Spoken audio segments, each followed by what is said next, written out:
second movie fight video inspired by the Screen Junkies movie channel, and really, I don't really run Paradox Cinephile. I just act on it for now.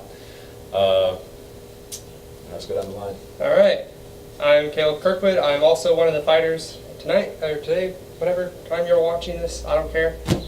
Go. Michael Scott Pugh. I am the fighter. I'm Ryan Albert, and I got drugged into this as the judge. Not really sure what I'm doing here, but we're going to see what their arguments are. Okay. All right, so our first question of the fight is best movie 2016. Just go down the line. We can start with Michael Pugh. What do you got? My pick, well, there were some excellent films that came out in 2016, including some on the list: Manchester by the Sea, The Witch, Arrival, Zootopia, Hacksaw Ridge, The Lobster. My pick is, without a doubt, unquestionably Martin Scorsese's film Silence, revolving around two Jesuit priests in the 17th century who go to Japan and experience persecution and witness martyrdom at the hands of the shogunate, who has deemed Christianity illegal. My pick for this is for a couple reasons. It's one of the most beautifully shot films I've ever seen. The film does not necessarily glorify those who are killed, nor condemn those who do the killing. The film presents the entire affair of martyrdom, death, suffering, torture, done by anyone as fundamentally awful, both for those who are experiencing it and those who are doing it. Scorsese has struggled with religion for a large part of his life, and it's interesting that he chose this film. He's been working on getting it made for 30 years, and the effort shows. He poured his heart into it. We see excellent performances from Liam Neeson, Adam Driver, and Andrew Garfield. There is no fakeness to this movie. It's genuine, it's sincere, and for the first time in a while, I've seen this film 3 times. Every single time I saw it, the audience was completely speechless walking out of the film. Not a single person said a single word. The people I drove home with after I saw it one time, they were completely speechless. We left the radio off because nobody knew what to say. That movie is not something you watch, it's something that you experience. It takes a piece of you, presents you with this harsh, true reality that still happens to this day, and just says you must live with this and accept it. That is something that transcends a summer blockbuster. That's something that transcends a film that entertains you. That's a film that changes you. In fact, I at a conference of religious studies, actually got to sat down and have a discussion with one of the script consultants who worked with Scorsese. And we had a long conversation about the impact of this film. This film was screened originally for 700 Jesuit priests in the Vatican. And there were Jesuit priests who said that it renewed their faith and their commitment to their cause of evangelization for Christianity. This is so much more than these cheesy, God's Not Dead, pure flicks films. This is a genuine, true, sincere, painfully beautiful portrayal of martyrdom and persecution. And it's something you don't see. And it's not simply done to glorify the violence. It's not a gore fest. It shows just what it needs to. And you feel the weight of these characters. You feel their struggle. And it asks you questions. It causes you to reflect upon yourself. What would I do in that situation? Have I done this to others? Have I persecuted them for their beliefs? Am I as bad as the shogunate? Or am I as virtuous as the Jesuits and their church? And then it has questions about apostasy and faithfulness. And these are questions that apply to the human condition. And that transcends so much more than what we see in filmmaking now. So my pick for the best film of 2016 is, hands down, Martin Scorsese's Silence. All right. Mr. Caleb. All right, my pick for best film of 2016 is Doctor Strange. Okay. Granted, it's not the big grandiose of an Avenger movie with the title card Avengers movie, but it has a bit more of the scaled back one origin story, which, granted, all the Marvel movies are now origin stories at this point. But they're able to create and capitalize on the excel of creating cinematic worlds with these great uses of CGI, and it being able to blend them from the green screen with the live actors to an extent that it doesn't look fake like I was watching the Avengers movie, the first one, and it looked honestly kind of cheesy at first. And then I went and watched, excuse me, good grief, Doctor Strange once again, and I was blown away. And they took some creative liberties with the origin story from the comic books, granted, but they were able to blend it into the world that they had created with things like the first Avengers movie, the Captain America, Civil War, all of this great stuff, and be able to excel that in being able to propel the Marvel franchise farther into the film. And yeah. All right, my pick for best movie 2016 for me was Captain America: Civil War, and I say that because I had a few concerns for this movie before it was released. One, it's technically a Captain America 3 movie. His name is in the title. It's a Captain America movie. Yet, Civil War is in the title, telling all the fans that this is going to be based on the Civil War story in the comics, and which is a huge story where like literally all the Marvel superheroes fight each other, all of them, like literally all like 100 some odd, how many of them there are. They all fight. Thor, Hulk, all of them. Guardians of the Galaxy, all of them. They all fight, but in the comics, it does come down to Iron Man and Captain America, so that's where they kept the focus of the movie. And it was built up perfectly throughout Avengers and Avengers 2 with Captain and Iron Man butting heads all the time. And I was concerned about this because it's supposed to be a Captain America 3 movie, and they had all these characters in. They had at least like 12 Avenger characters that were going to be in the movie, and I was concerned that Cap wouldn't get the amount of focus that he needed for it to still be his movie. And I was reassured when I saw the movie, and they still focused on those extra characters enough to show that they had their own small arcs they had to go through in the movie, but a lot of the focus still remained on Captain America.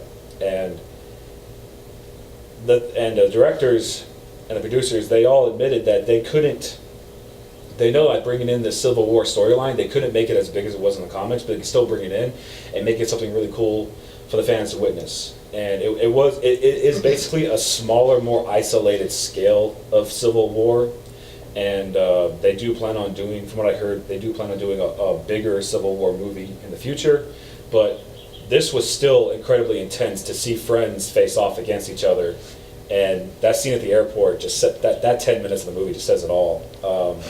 They weren't afraid to go big, but they controlled it. It wasn't too. They didn't try to go too big with it. It was very much controlled while still having a personal. They had their big fight in the middle of the movie, and then they had a smaller, more personal fight at the end that just had all the feels, and All the feels. All the feels. yes, it had all the feels. Like I literally was like emotional while watching Cap and Tony just trade blows. Especially the scene where Bucky is just fighting for his life. He's just fighting because he wants to live, defending himself. The scene where he is trying to tear out Stark's reactor, like the music, you can see the panic on his face. He's desperate. He's really just trying to take out Iron Man so that Iron Man doesn't kill him. It was all super intense, and that's my favorite moment of the whole movie. And yeah, Captain America Civil War it was amazing. So. Well, I have a couple counters to both of your films. So, first of all, Doctor Strange both of these suffer from a lot of the same fundamental problems that pretty much all the Marvel films do. I enjoy the Marvel films. That being said, I never really think about them after I see them. But Doctor Strange, first of all, we have a waste of a good villain in the form of Dormammu. Huge character in the comics. Thrown in at the last minute, then kind of discarded. So that fails to live up to what is supposed to be like the all-encompassing source of evil. Is just kind of thrown away in the last third act of the movie and dealt with too quickly. There's too much Deus Ex Machina. Oh no, here's this unbeatable thing. Oh, it turns out we have this thing in our back pocket that just happens to beat it. And I know that happens in comics, but in film it's just a cliche. You talk about how Doctor Strange did a good job of incorporating the Marvel Universe, but my question is, where were the other Marvel characters while this was happening? Even ones who are magic users. Where's Thor? Where are all the people who are supposed to be helping save the world? There's a completely forgettable love interest. Completely forgettable. You probably wouldn't be able to say much about her if you thought about it. You're talking about Rachel McAdams movie, right? Yes. Yeah. Doctor Strange is basically Tony Stark. He is fundamentally the same character. He is a wealthy, successful person who suffers a physical health setback and then uses an unconventional way to fix his health that also happens to give him superpowers. He is fundamentally, he is just as narcissistic. He is just as much interested in chasing after women. He is just as much of an alcoholic. He is just as bitter. He is Tony Stark. Okay. In the movie, what's his Doctor Hugo? What's his first name? Stephen. Stephen, thank Dr. you. Stephen I was Strange thinking is from Hugo DC. Strange from DC. I'm sorry. Stephen Strange, from what I saw in the movie, did not. He was not a womanizer like Tony Yes. Stark. He was not a womanizer that I saw anywhere in the movie. He may have liked Rachel McAdams, but that's Even it. so, that doesn't defeat the rest of my argument. It doesn't. And you're I'm just arguing for correcting that. Caleb's film. I was about to I'm say just that. curious about that. Debunking your argument. Also, the villain through most of the movie, completely forgettable. Let me ask you a question. What was his name? You mean the other guy? Oh yeah. Played by Mads Mikkelsen. What was his name?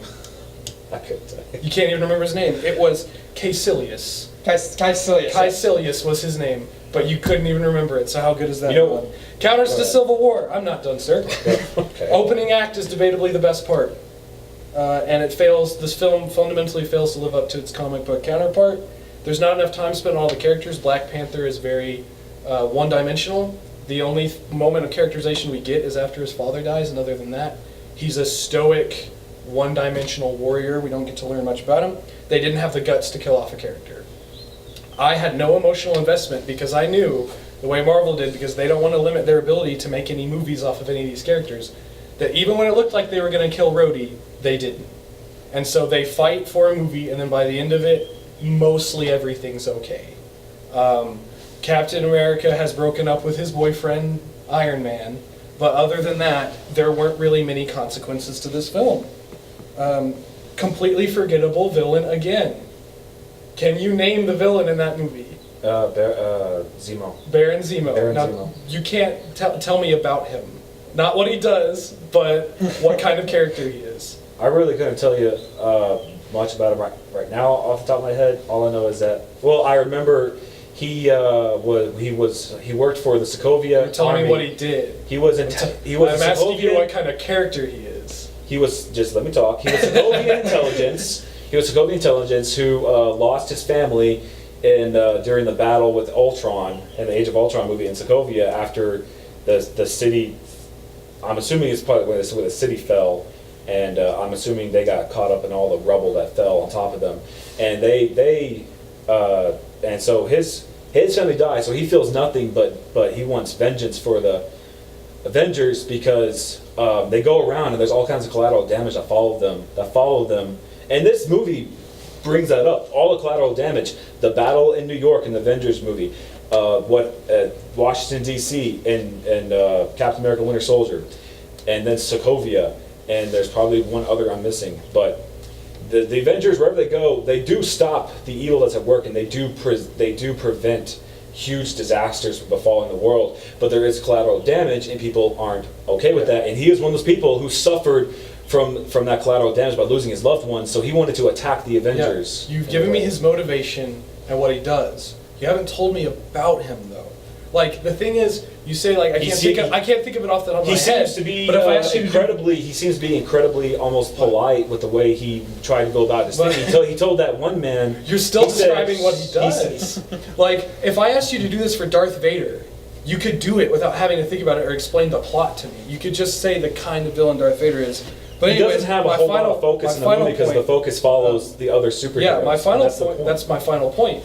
Is that the story actually centers around Bucky, but Bucky's storyline is not advanced in any way. He's in exactly the same place he was when the movie started. There's more that is known about him, but he is still a fugitive. He's still on the run. He's still at odds with Iron Man, and he's still friends with Captain America. He is in exactly the same place. So fundamentally, Not exactly because he did leave. Cap did break through to him in Winter Soldier, but he wasn't exactly friends with Cap. He was still trying to discover who he was. In terms of his role in the Marvel Universe, he's in exactly the same place. Not exactly. So, he knows who he is now, so... But he's fulfilling the same role. He's the fugitive super soldier. He hasn't changed. He's not a part of the team. He hasn't given up that lifestyle. He's exactly where he is. Therefore, the consequences of the entire film are pointless. They do nothing to change things other than just make Captain America and Iron Man not like each other more. Not exactly. The Avengers are broken apart, and a lot of them are in prison, and no Cap broke them out. But they're like wanted criminals now. And here's where we get into the fundamental problem. problem of cinematic universes. We know that's not going to stay permanent because they've already announced 6 movies in the future, where all those characters are going to be together again. But it'll still affect later. So while I had fun with these movies, there's huge problems with them. And to reinforce my pick, they do not speak into people's imminent lives the way a film like Silence does. They are fun. They are good distraction from everyday life for an hour and a half to 2 hours, 2.5 hours. But something like Silence has permanence and is actually affecting the world and even bringing people into Christianity itself. So whether I can't say anything about Silence because I haven't seen it. I know that from what I've heard, it's a really good movie. I don't doubt it's a good movie. I've actually looked into it a little bit. But I unfortunately was unable to see it because it was only in select theaters across the nation due to its 3-hour running time. It was running here. Yeah. I could. By the time you told me you went and saw it, I tried looking up a theater to go see it in. I could not find one for the life. Well, you missed out. I mean, Andrew. I feel like I missed out. I can't say anything about it other than the fact that I think that Martin Scorsese. Time to speak. Hey, respect the judge. We're going to go a little bit. All right, go ahead. These good points. We're going to Caleb. Yeah, I can finally say something. Yep.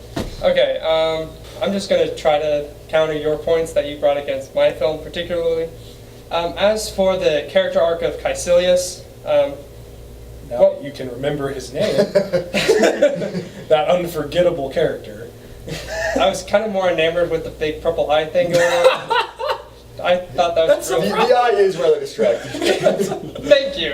Okay, as for the whole lack of Avengers avenging throughout the rest of the Doctor Strange movie, if I remember the timeline correctly, it is after the events, much how the movie is released, after the events of the Civil War story arc, or, in your argument, what lack thereof. Now, so most of our big badass heroes are on the run and are the government's lapdogs. Also, most of the actual destructive fighting is eventually brought back in time and removed, basically having the everyone lives arc that, as shown in the Civil War arc, that never happens. We always have collateral damage and fallout. The innocent lives are brought down to 0 in the final scenes in Hong Kong by the fact that the Infinity Stone that controls time, which was an arc that was planned in there from the beginning. So it's not a random MacGuffin going, oh look, we have an Infinity Stone, whoop-de-doo-doo-doo. And we have a guy that, with very, very silky British accent, by the way, but that's not the point, that is able to manipulate it. As for the woefully misused character arc with Dormammu, honestly, something had to be cut. So, like you said with the whole Civil War, they had what? How many Avengers? Ballpark? Like 12. In the movie and in comic books, where most of the Dormammu power and awesomeness comes from. How many Avengers in the comic books would you say? Would I say what? How many Avengers in the Civil War are in Civil War? Like yes. all of them, like all 100 something of them, or 50 or so. I don't know how many they are, but all of them. So something had to definitely be cut. Yeah. So cutting out Dormammu, even though yes, he's basically at the Galactus of the Dark World. No, not Dark World. That's Thor. The Dark Dimension. There we go. We had to, since it is an origin story focusing on how Doctor Strange becomes so pun intended, strange. We had to remove something, so the film had to remove Dormammu and just make him to a one-dimensional character that ironically was the face structures were based loosely off of Doctor Strange, Benedict Cumberbatch, if I'm not mistaken. That's all right, yeah? Yeah, I've heard that. Okay, cool. So, and as for Caecilius, both of those were cookie-cutter villains of one's just there to destroy the world and is stopped.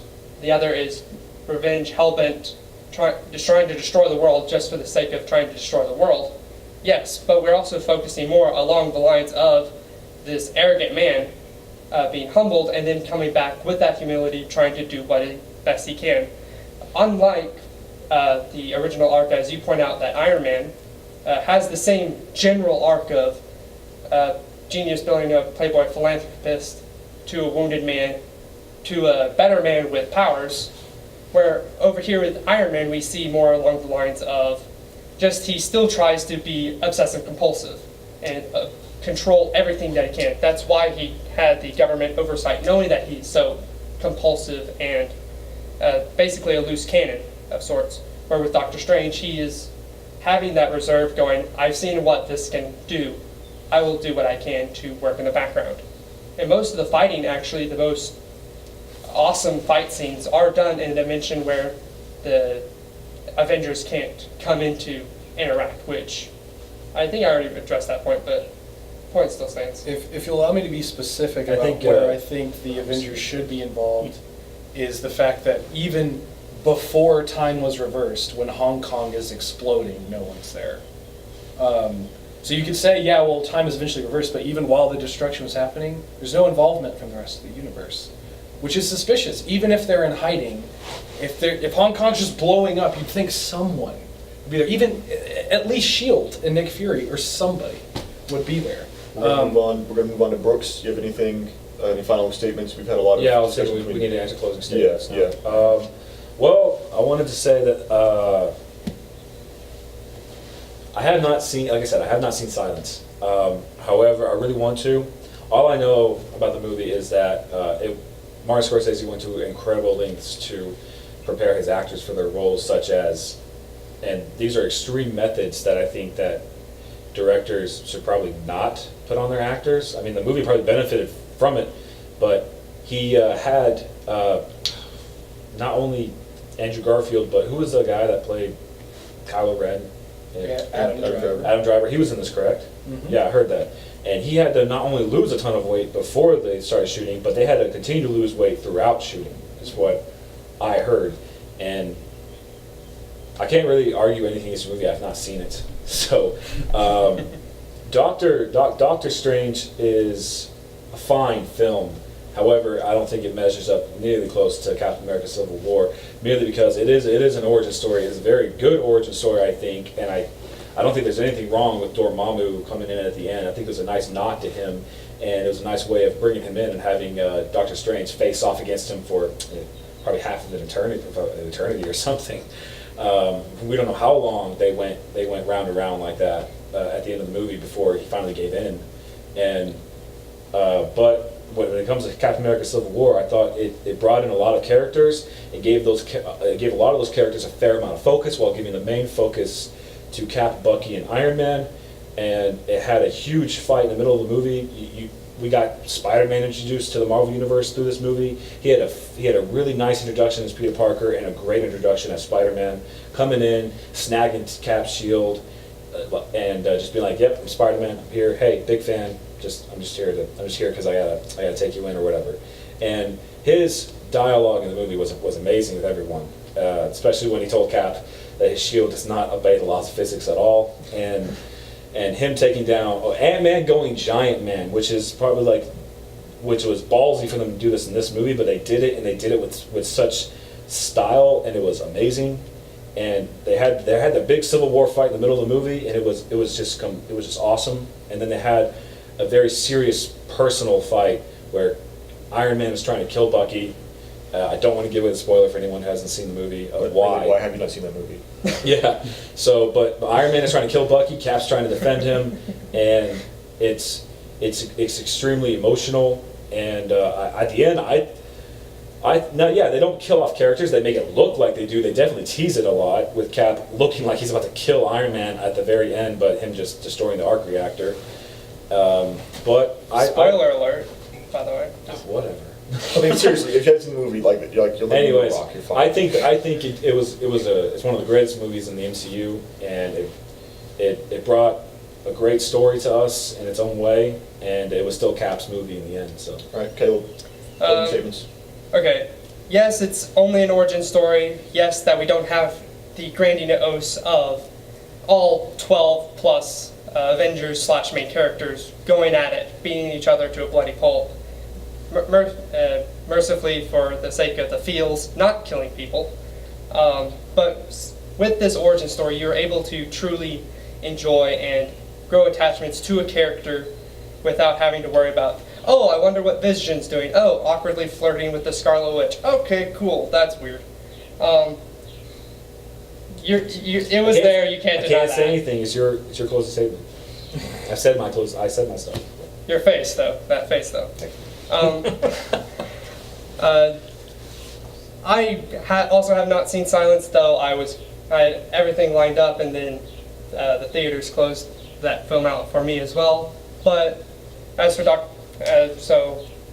honestly, for Doctor Strange, it's one of those stories and films that are able to introduce a beloved character, or making him a beloved character, and being able to throw in some very nice nods to the audience going, yes, this is part of a larger universe, such as the Civil War arcs, but being able to contain it into a way that you don't really notice that time is passing, and yet still be aware of that they're in a shared universe.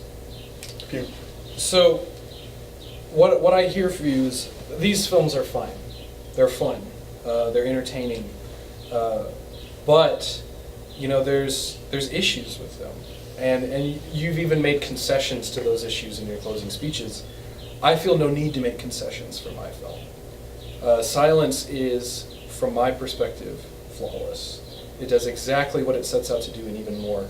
When you have one of the actors who is completely apathetic towards religion, regardless of your opinion about religion, but he responds saying, my performance in this film made me understand why people fall in love with Christianity. That is something profound.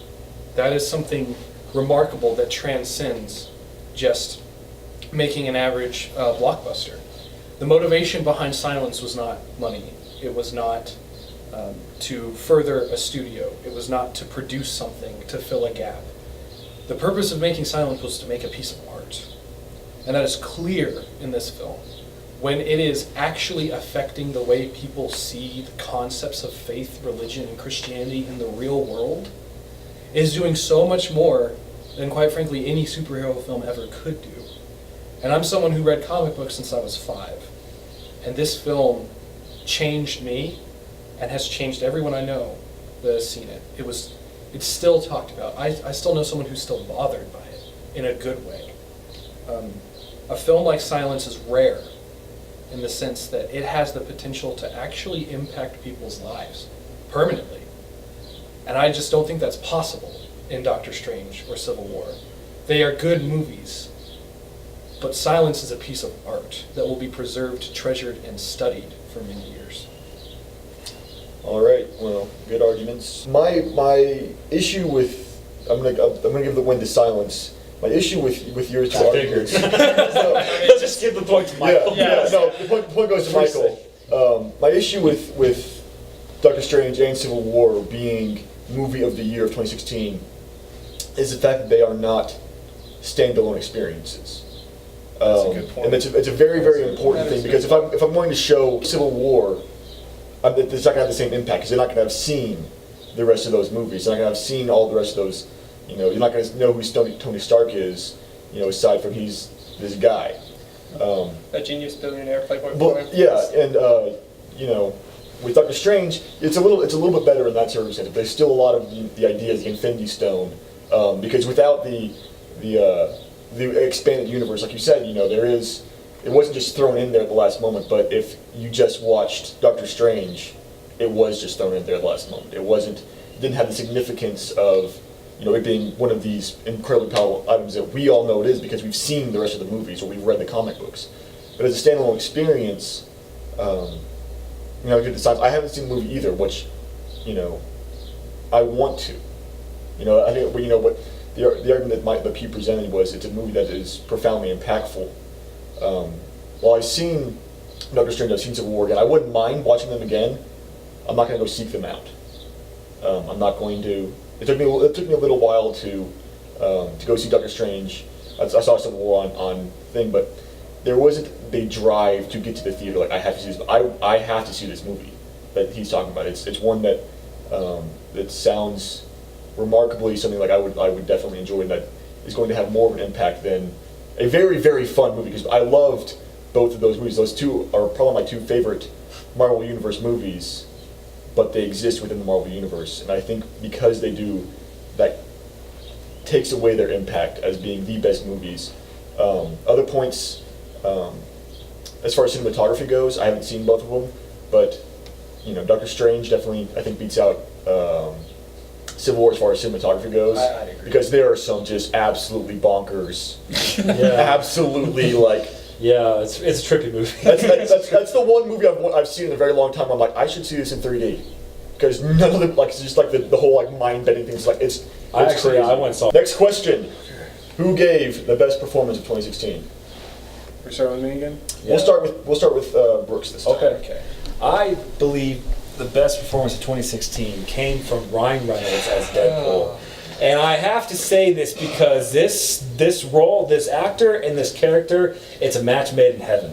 It really is. He is probably the best person who could play Deadpool. People are saying that he was born to play Deadpool. He was actually mentioned in one of Deadpool's comics before he even got into the character. Whenever I believe it was whenever someone asked, "What does Deadpool look like underneath his mask?" and Deadpool said, "Oh, I look like what was it? It was I look like a cross between a Sharpay and Ryan Reynolds or something." He mentioned that he looks something like Ryan Reynolds, and Ryan Reynolds was like, "Oh my God, that's just hilarious!" When he found out about this, and when he read into the comics, he fell in love with the character, and of course we got the horrible X-Men Origins version, the Wolverine Origins movie version of him, which he was not okay with, but they said, "Do it, we're going to get someone else." So he just was like, fine. But ever since then, he's been working his ass off to get a more true version of the character on screen, and we finally got it last year in February of 2016 on Valentine's Day. We got this movie, and now his role as Deadpool, it's spot on. This movie was being called the closest comic book to movie adaptation that anyone has ever seen.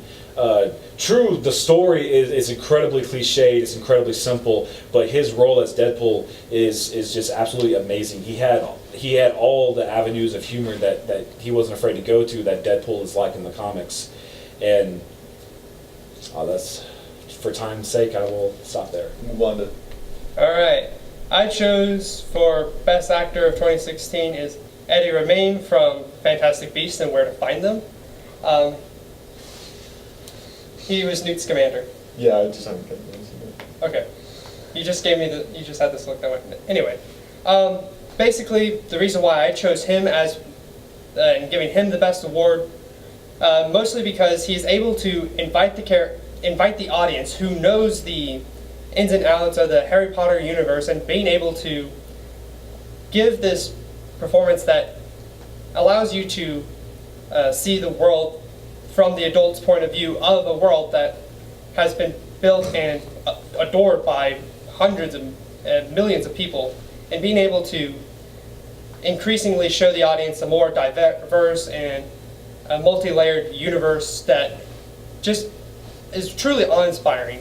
You see him go from this quiet, timid, very socially awkward person around humans, muggles, no-mages, whatever you want to call them, to fellow wizard kind, and being able to see that completely social awkward dichotomy, and then when he goes into see the Fantastic Beasts and all of them, he's able to show his true characterization, and being able to fall in love with all these unique and monstrous creatures as much as Newt Scamander, his character, loves them. So, yeah.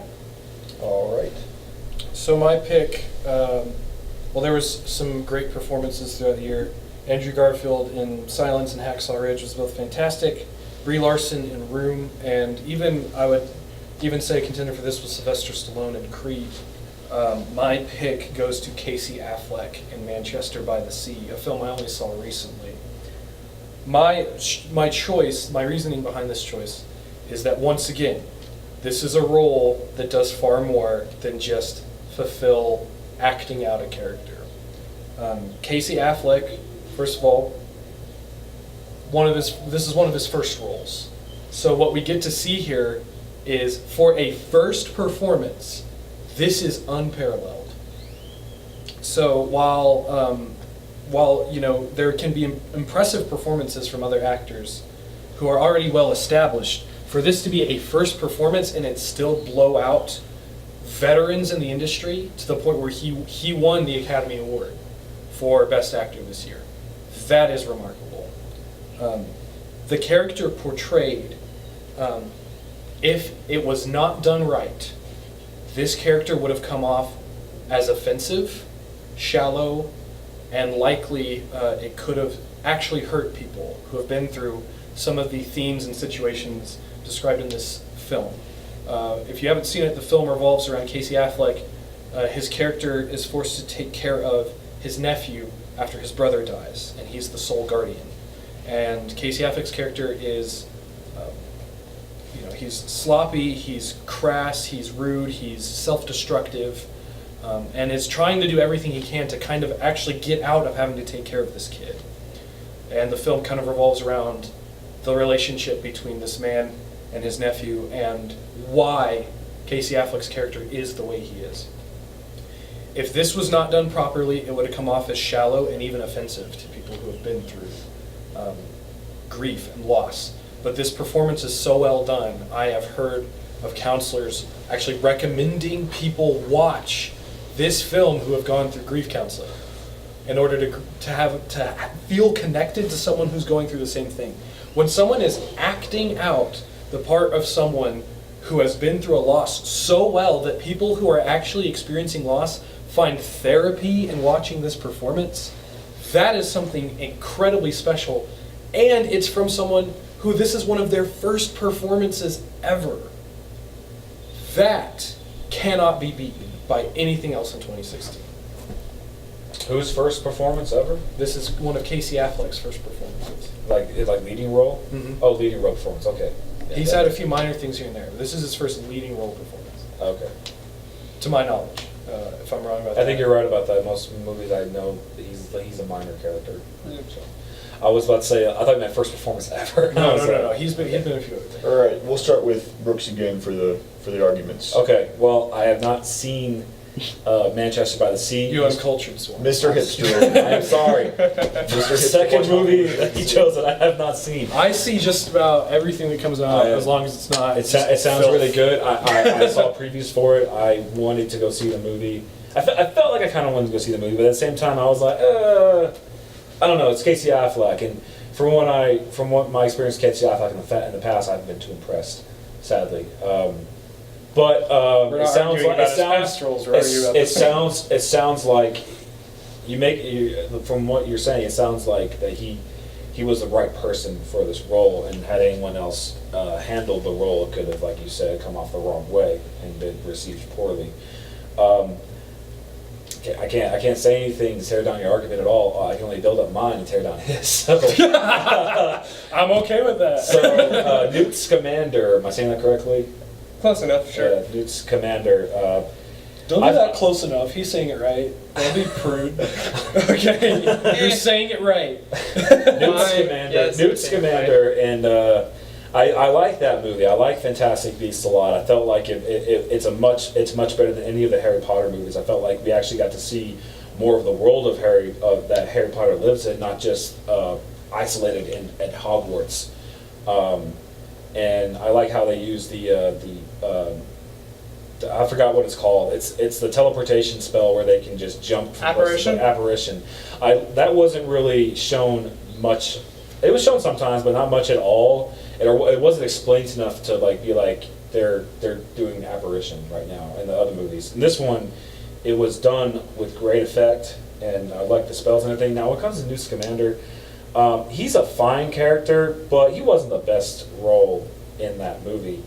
I would go as far as saying that I like Colin Farrell better in that movie. I think it's kind of sad now that Colin Farrell is no longer the villain. Now it's spoiler alert. I haven't seen it. I'm waiting for it to come on Redbox. I'm Crap, waiting can't for say it. anything. The You know ending what is I mean. basically Scooby-Doo. Yeah, Oh, it was you the whole time. Yeah, it's a Scooby-Doo thing. That's I won't tell you who it that's is. kind Oh, of- Wizard Carry on. Jenkins. Yeah, I did not like. Okay, Newt Scamander he was fine. There wasn't he wasn't. I can't say there's anything bad about his character, but he wasn't a great character. I saw him as a good character. Well, we're a great arguing the performance, We not are the arguing character. performances. Okay, sorry. Performance-wise, I thought he had a good performance. He had a very good performance. I thought that actor did that job very well. He's a very good actor. What's the actor's name? Eddie seen him in things. Redmayne. Eddie Redmayne. Yeah. He was the I- love interest for what's her name in Les Miserables. Yeah, One performance he's done at a some time, really though. good. He's done some really good performances, and I thought this was a good one. However, a great performance that everyone can get behind and agree with is Ryan Reynolds as Deadpool. Oh, wow. This is the perfect, like I said, match made in heaven. It's an amazing. It might be a performance. match and made in he had a heaven. hard job doing with this origin story he had to deal with. He had to portray Deadpool in 3 different versions. He had to portray Wade Wilson before the experiment. He had to portray him during and after the experiment, what he looks like, and he had to portray Deadpool as we know him with the whole getup. And it was perfect. I wouldn't say that's 3 different characters. It's 3 different versions of the characters. I'm saying it's 3 different versions. He had to portray him in 3 different lights. All right, because he is much different when he's in the whole getup. He has to be way more silly.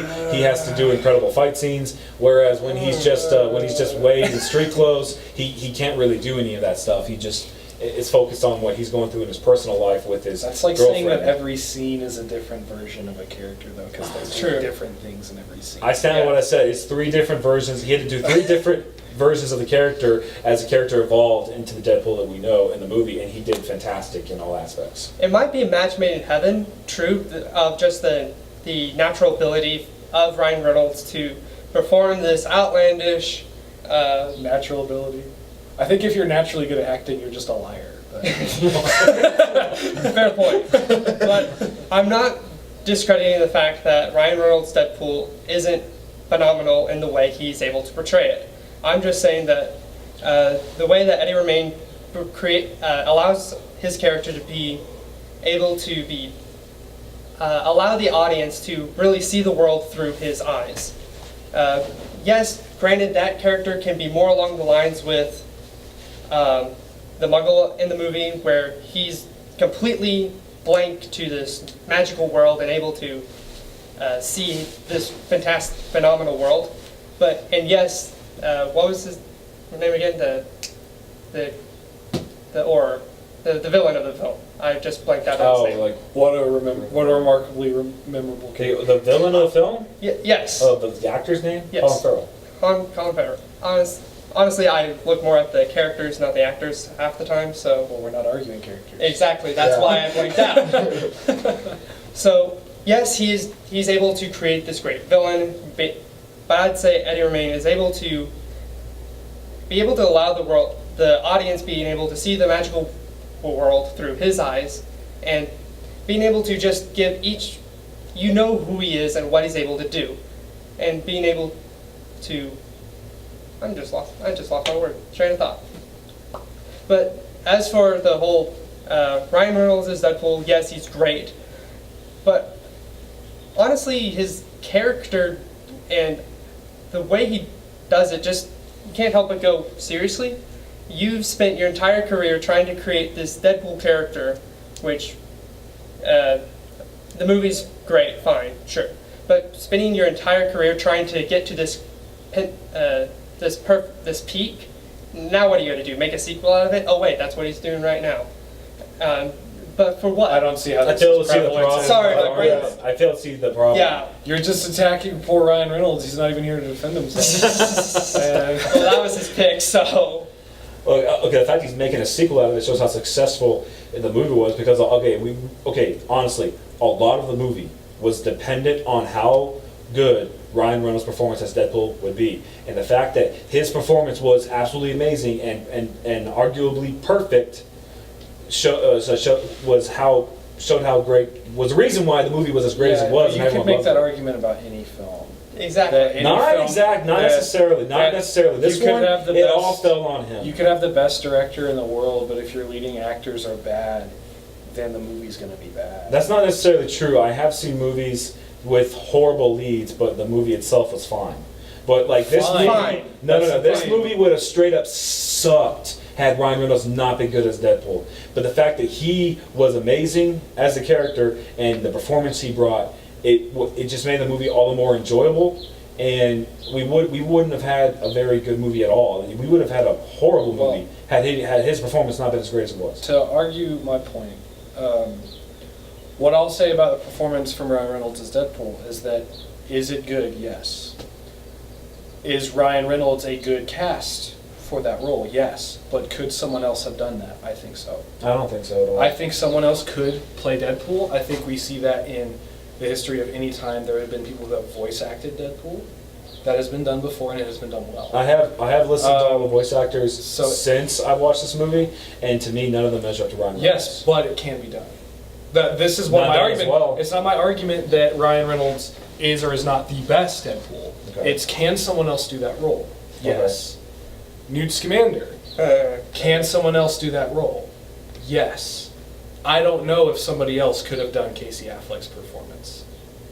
Not like somebody else could have done it, but not as good. I'm talking about like I don't think somebody else could have done it at all. You can look at interviews with Casey Affleck. He said he had such a personal investment in this script that like there are people in his personal life and his professional life. They're like, "Are you sure you want to do this? Because it might actually cause some very unpleasant things to come up." And he did it anyway, and it did cause some very unpleasant things to come up. That's the thing is, when I look at my argument, who I'm arguing for, I see Casey Affleck's performance in this movie as irreplaceable. Not that you could replace it and get a performance that's equally good or not quite as good. Like, that's true. Perhaps even if Eddie Redmayne is the best for Newt Scamander, even if Ryan Reynolds is the best for Deadpool, you could replace them and the movies would still be all right. They still would. You replace Casey Affleck in Manchester by the Sea, the movie not only becomes not nearly as good, but could even be, like I said, offensive. It could be not prudent and could really step on people's toes or just be very hurtful. It is, do you understand, it's like playing Deadpool also, you have a pre-established template to work from. You have a lot of source material that you can look at. With Manchester by the Sea, you only have the script. With Newt Scamander, there's less, but there's still this idea of the wizarding world and how wizards generally behave in certain situations. So there's still a little bit of a template. Casey Affleck had the script and nothing else. And the script is so heavy and deals with such heavy themes. Casey had to build this character and this performance from the ground up with nothing but the script and the director. So in terms of what I think actually took more skill, Casey Affleck's performance in Manchester by the Sea took more acting skill than either of the roles that y'all are arguing. We'll go with final statements. We'll start with Caleb. Hey, I get to go first. Okay. With Eddie Redmayne as Fantastic Beasts, as Newt Scamander, there we go. He's able to use his skills and abilities from other previous films to be able to introduce a character that, honestly, with the help of his co-workers, being able to present a world that, yes, we've already seen and loved, sure, and has some world development already in place, but is able to expand it and being able to make it grow and flourish. where even if you have a character who has a match made in heaven, doesn't equate to the skill and ability to actually carry that out. So, yeah, hate or may. I feel like Ryan, just because Ryan is, that's just I said that Ryan, everyone believes that Ryan, a lot of people believe that Ryan's perfect for Deadpool, does not mean that he lacks those skills that were needed to portray Deadpool. It's not like they came to him naturally. I'm sure he researched the character well enough to hone those acting skills to make sure that the portrayal that we got was the Deadpool that we know and love from the comics or from any other cartoon animated things we've seen Deadpool in or video games we've played. And I felt like, okay, I think if anyone else had played News Commander, I think your movie may not have, no, I don't know if your movie would have suffered from it or not. I can't really say. So I don't know how much of an impact your actor has on that movie. I don't think he has a whole lot of it. Like, if someone else came in and played his character for him, the movie may have done worse and may have done better. I have no idea. So I'm unsure if he is actually the best for that part. Now, for Manchester by the Sea, I have not seen it, but I'd be willing to bet that someone else could come in and do that character almost just as well as Casey Affleck. See, I'd be willing. I don't think I that's haven't something seen you it can though, argue so about. but I'm just saying that's what I'm willing to bet right now. I could be wrong, but If you go but watch that in movie Deadpool- tonight, you will be apologizing to me for saying that. Probably, but I believe that Ryan Reynolds as Deadpool, I believe that if someone else had stepped in and done the role instead of him, I believe that the movie's quality and how everyone received it would be like right down here, real I think low. if you made But with him, it shot through the roof. It was an R-rated movie that made a ton of money back. It was on a low budget, and I mean this when I say it, I believe the whole movie fell on solely, a lot of the movie fell solely on his performance. And it rides heavily on his performance, and it did very well because of his performance. So I think if you gave Jimmy Fallon a good workout routine, This is my closing statement, sir. I think if you buffed up Jimmy Ryan Fallon, Reynolds he could've rocks as played Deadpool. Perfect casting choice, best performance, I'm done. All right, what you got? Well, what I'll say is, one, we weren't arguing best casting. We were arguing best performance.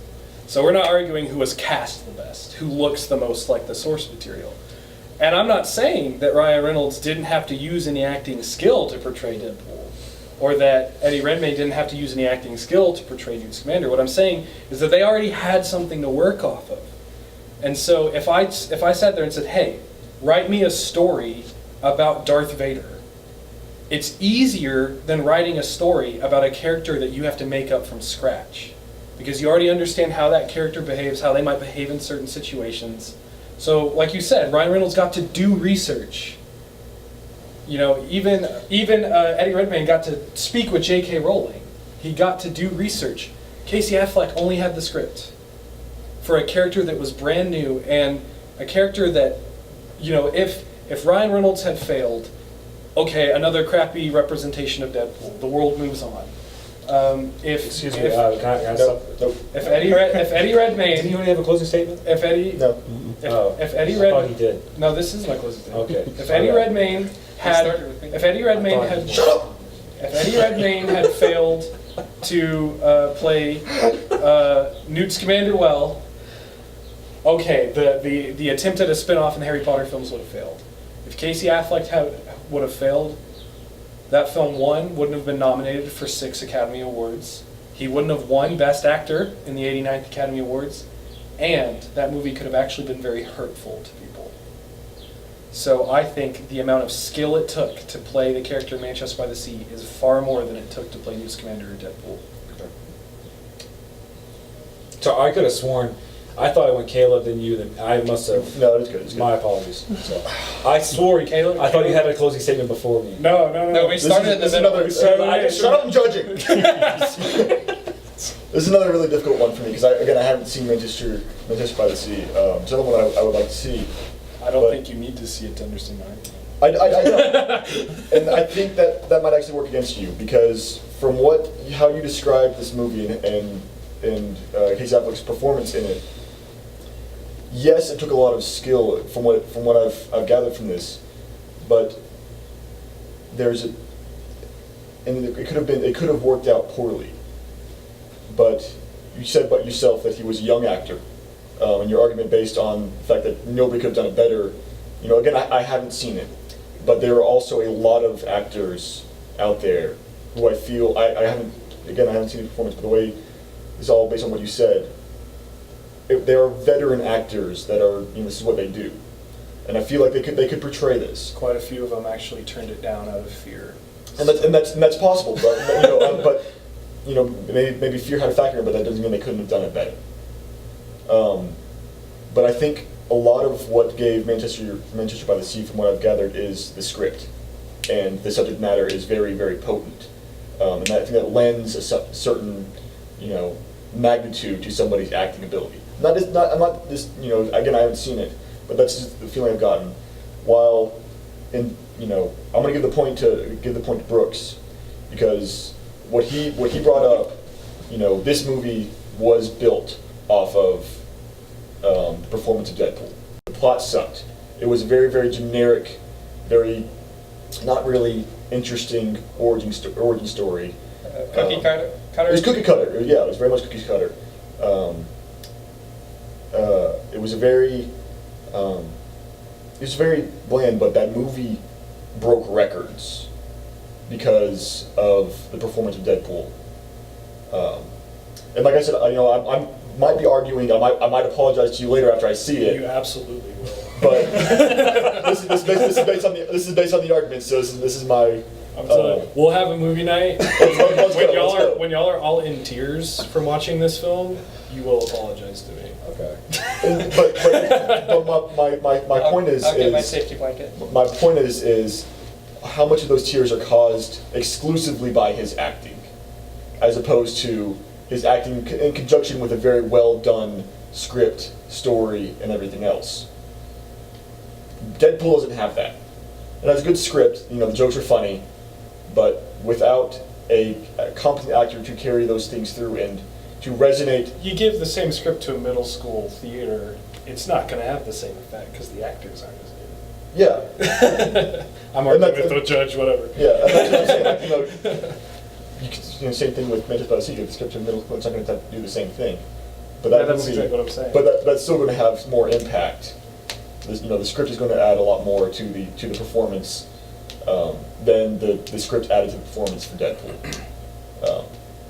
So hesitantly, because this is a difficult choice, I'm going to give the point to Brooks, because that movie was built off of the character of Deadpool, and if his portrayal failed, that is the blandest, dumbest, most boring superhero movie of all time. I don't know. Wolverine Origins. Okay, never mind. Wolverine was garbage. Wolverine was garbage. I take that back. I'm sorry. I stuck at the point. One is much easier for me to touch because I've seen all these movies. Oh wow. Unless Pew pulls out another hipster bullcrap Disney movie, we're talking about who Sorry for this is argument. the best Disney villain. And we will start with Caleb.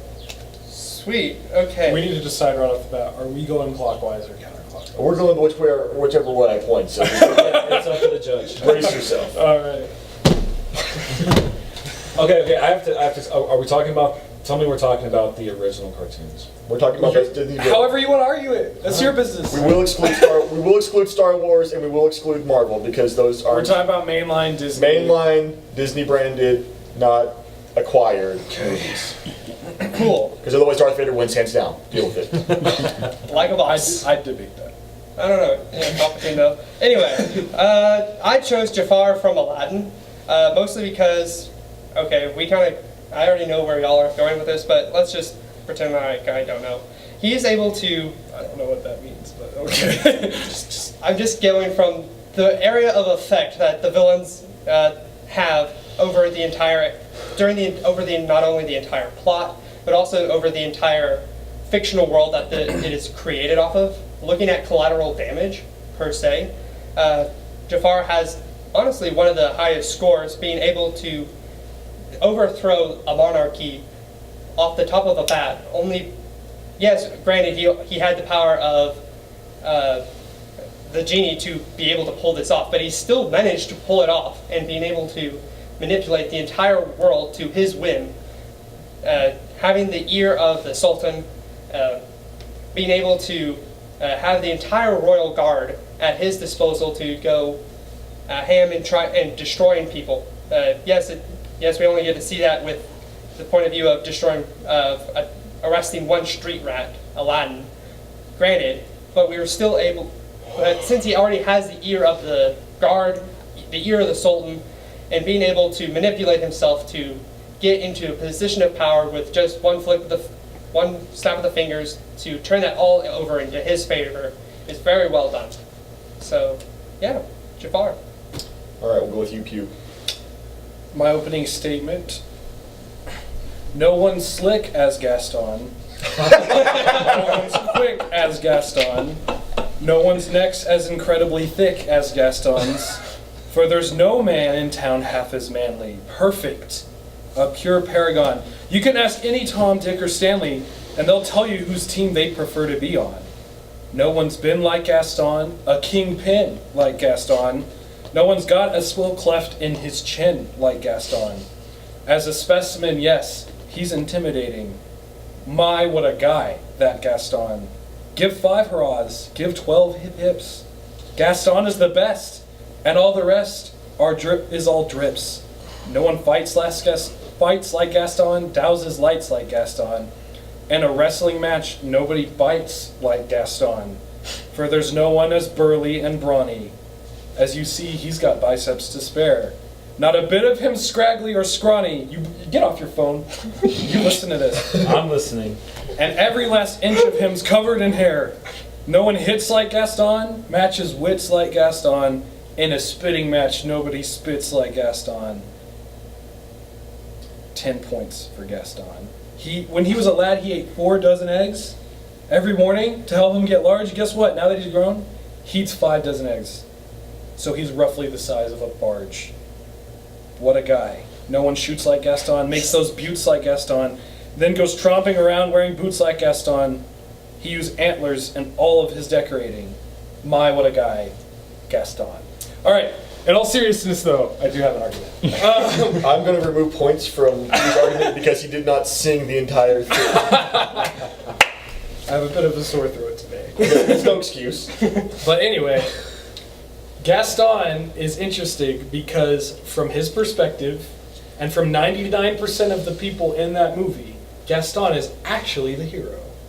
And that makes him far more interesting because all he knows is there's a girl. Sure, he may be a womanizer. Sure, he may be kind of sexist. But there's a girl. She's been taken by a monster. We have to go save her.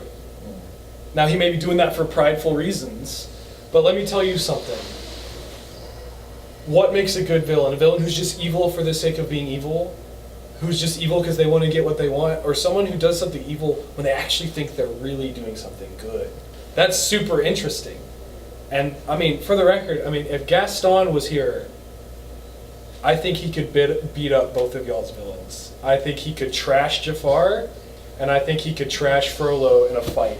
And I think that's a fair argument. Well, that's my opening statement. Just one side counter argument. Ours are Hang on, we're not opening up arguments yet. I haven't opened mine. I'm just. All right. Wait. Good grief. You gotta wait. All right, both of y'all's villains pale in comparison to mine because the best Disney villain to me is Claude Frollo. I just cited a source that is said Claude there's no one Frollo like from Gaston. Hunchback of Notre Dame. Claude Frollo is the best villain, hands down, because 1, his position of power that he holds. 2, he is so twisted, but he believes he is a man of God, and he sees corruption everywhere except within.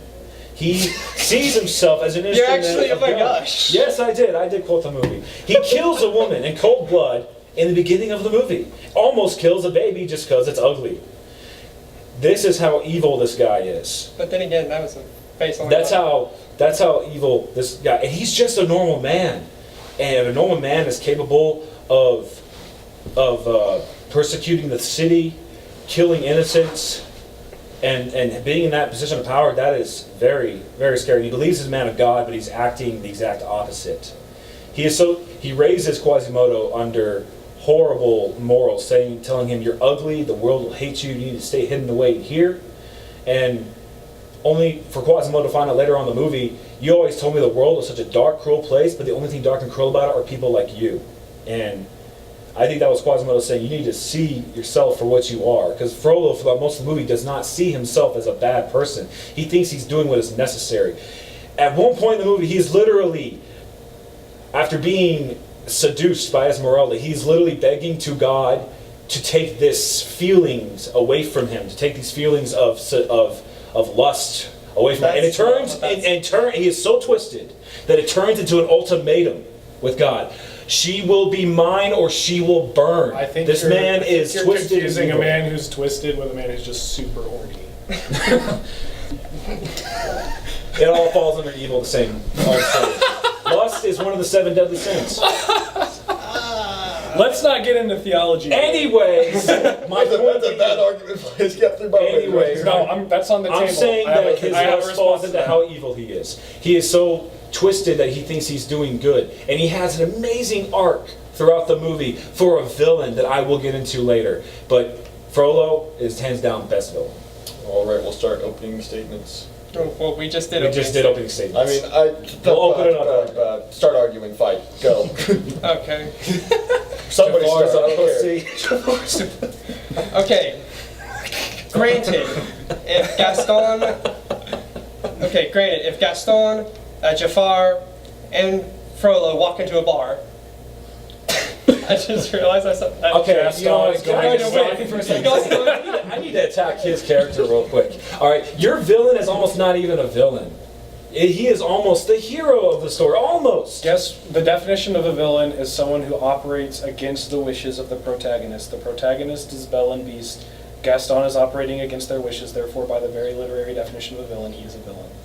Lawyer. He's barely a villain. Only because at the very No, end he of the literally movie, fits the exact definition and of a he's villain. not attacking the Beast because the Beast has Belle. Like, Belle is safe in the town with them. And Belle even said, the Beast is harmless. He's only killing the Beast because he sees the Beast as a beast. And he thinks the Beast needs to die. So He he's sees a the Beast. villain. He's not even... He's So barely... he's a villain. He could have, in that one decision, he could have been like, you know what, Belle, you're probably right. He probably is nice, or whatever. But in that one decision, that finally made him the villain at the end of the movie. And he's barely a villain, and... I'm sorry, he doesn't measure up to Frollo. All right. Okay, can I? No, I tried to go start ahead. here, please. Go ahead. I Go wasn't ahead. the one who interrupted you, so... Sorry, I had to say that. Polite points go to you. Anyway, yes, Now I you're don't- making it even.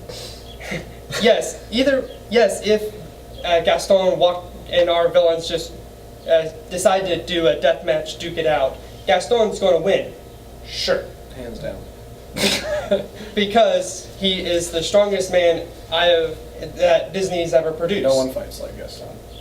No one does. Granted. However, my villain particularly is more of an intellectual villain. He is able to weasel his way into a position of power and able to maintain it even though everyone worth their salt should go, you're creepy, quite frankly, villain, a corrupt man, and should be thrown out of power. And yet no one does anything because the people who actually have power and authority to overthrow that is under his thumb. The only reason why Jafar even falls in the arc is, yes, which I think can be a flaw for all three of our characters, or all three of our villains, is pride, in some form or fashion. But that pride only came about through the likes of the left field main character of Aladdin being able to outwit Jafar by being able to stroke his pride and ego. Where with Gaston, all he does is, like a bull in a china shop, just a bull in an arena more like, charges at the beast with no regard to his own preservation. He stabs the beast in his back and is thrown off because of his tunnel vision and falls to his death. With Claude Frollo, yes, he is one sick, twisted, horny little character, horny little villain. Yes, and has this quite one of the most sadistic songs in Disney villain of a Disney villain I've ever heard. Granted, but where's the other authority? He's just he's the judge of the land, sure, but where are his superiors? Where are people that could overthrow him? The only person that is able to do that is the captain of the guard. Is that what the blonde-haired dudes. Yeah. Uh, Yeah, Phoebus. Phoebus. That I'm going to assume he's the captain of the guard. Yes, he is. Okay. The only thing that he's able to do is Rally the people at the end of the movie to rise against Frollo, because Frollo is attacking Notre Dame, has persecuted the people, and ransacked the city because he's a corrupted man in power. yes, he's a corrupted man of power, but it has to take the entire people to destroy him. But where in Jafar's case, no one can defeat him. Except a carpet. Not even a carpet. Well, you're not thinking me wrong, because carpets aren't people. No person is able to defeat him. He, with the power of the genie's lamp, and his wishes that he entails, he takes down a grown tiger and turns it into a little pussy cat that's no bigger than half your shin, and unravels the magic rug. Weird measurement. Points off. Negative points. Half a Anyway, shit. Let's go look at the new metric system. Carry on. Jafar is able to destroy everyone in the room, and only because of his sadistic nature of wanting to toy with Aladdin does Aladdin get the upper hand. Where you need an army of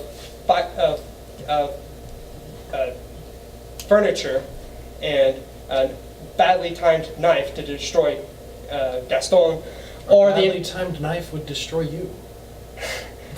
well, he should. I don't understand. Gaston should have been I don't think it's an argument to be like, oh, he died by getting stabbed. What a No, loser. he wasn't. His own tunnel vision destroyed him.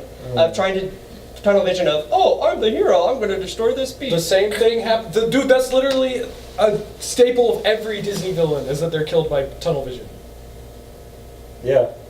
Good point. All right, whatever. I'm talking Jafar now. did not They've been see- talking way too much. But before you do, I'm going to make this thing that Jafar does the same thing. Tunnel vision. He sees the opportunity to become a genie. Hell yeah, I'll become a genie. But he does not see the staple end of, oh wait, I gotta live in a lamp. Unlimited cosmic power. Okay. So Go ahead. here's an argument I'm like, who is more fun to watch Oh my in these God. films? No, this is a fair argument. It's not just about who's the most evil or whatever. Who is the most fun to watch? If you go up to kids and ask them about Disney villains, the one that they're going to know the least is going to be Frollo. Yeah. They'll know Jafar. They'll definitely know Gaston. Okay. Especially because of the new film as well. But the Gaston as a villain, you said, I think both of ours actually have an advantage over yours. Yours is primarily motivated. Yeah, there's pride there, but he's primarily motivated by the vice of lust. That's straight up. But you can even go to the source material of Victor Hugo's Not book for that. only by that. But- I'll argue that. But that is what he is primarily motivated by.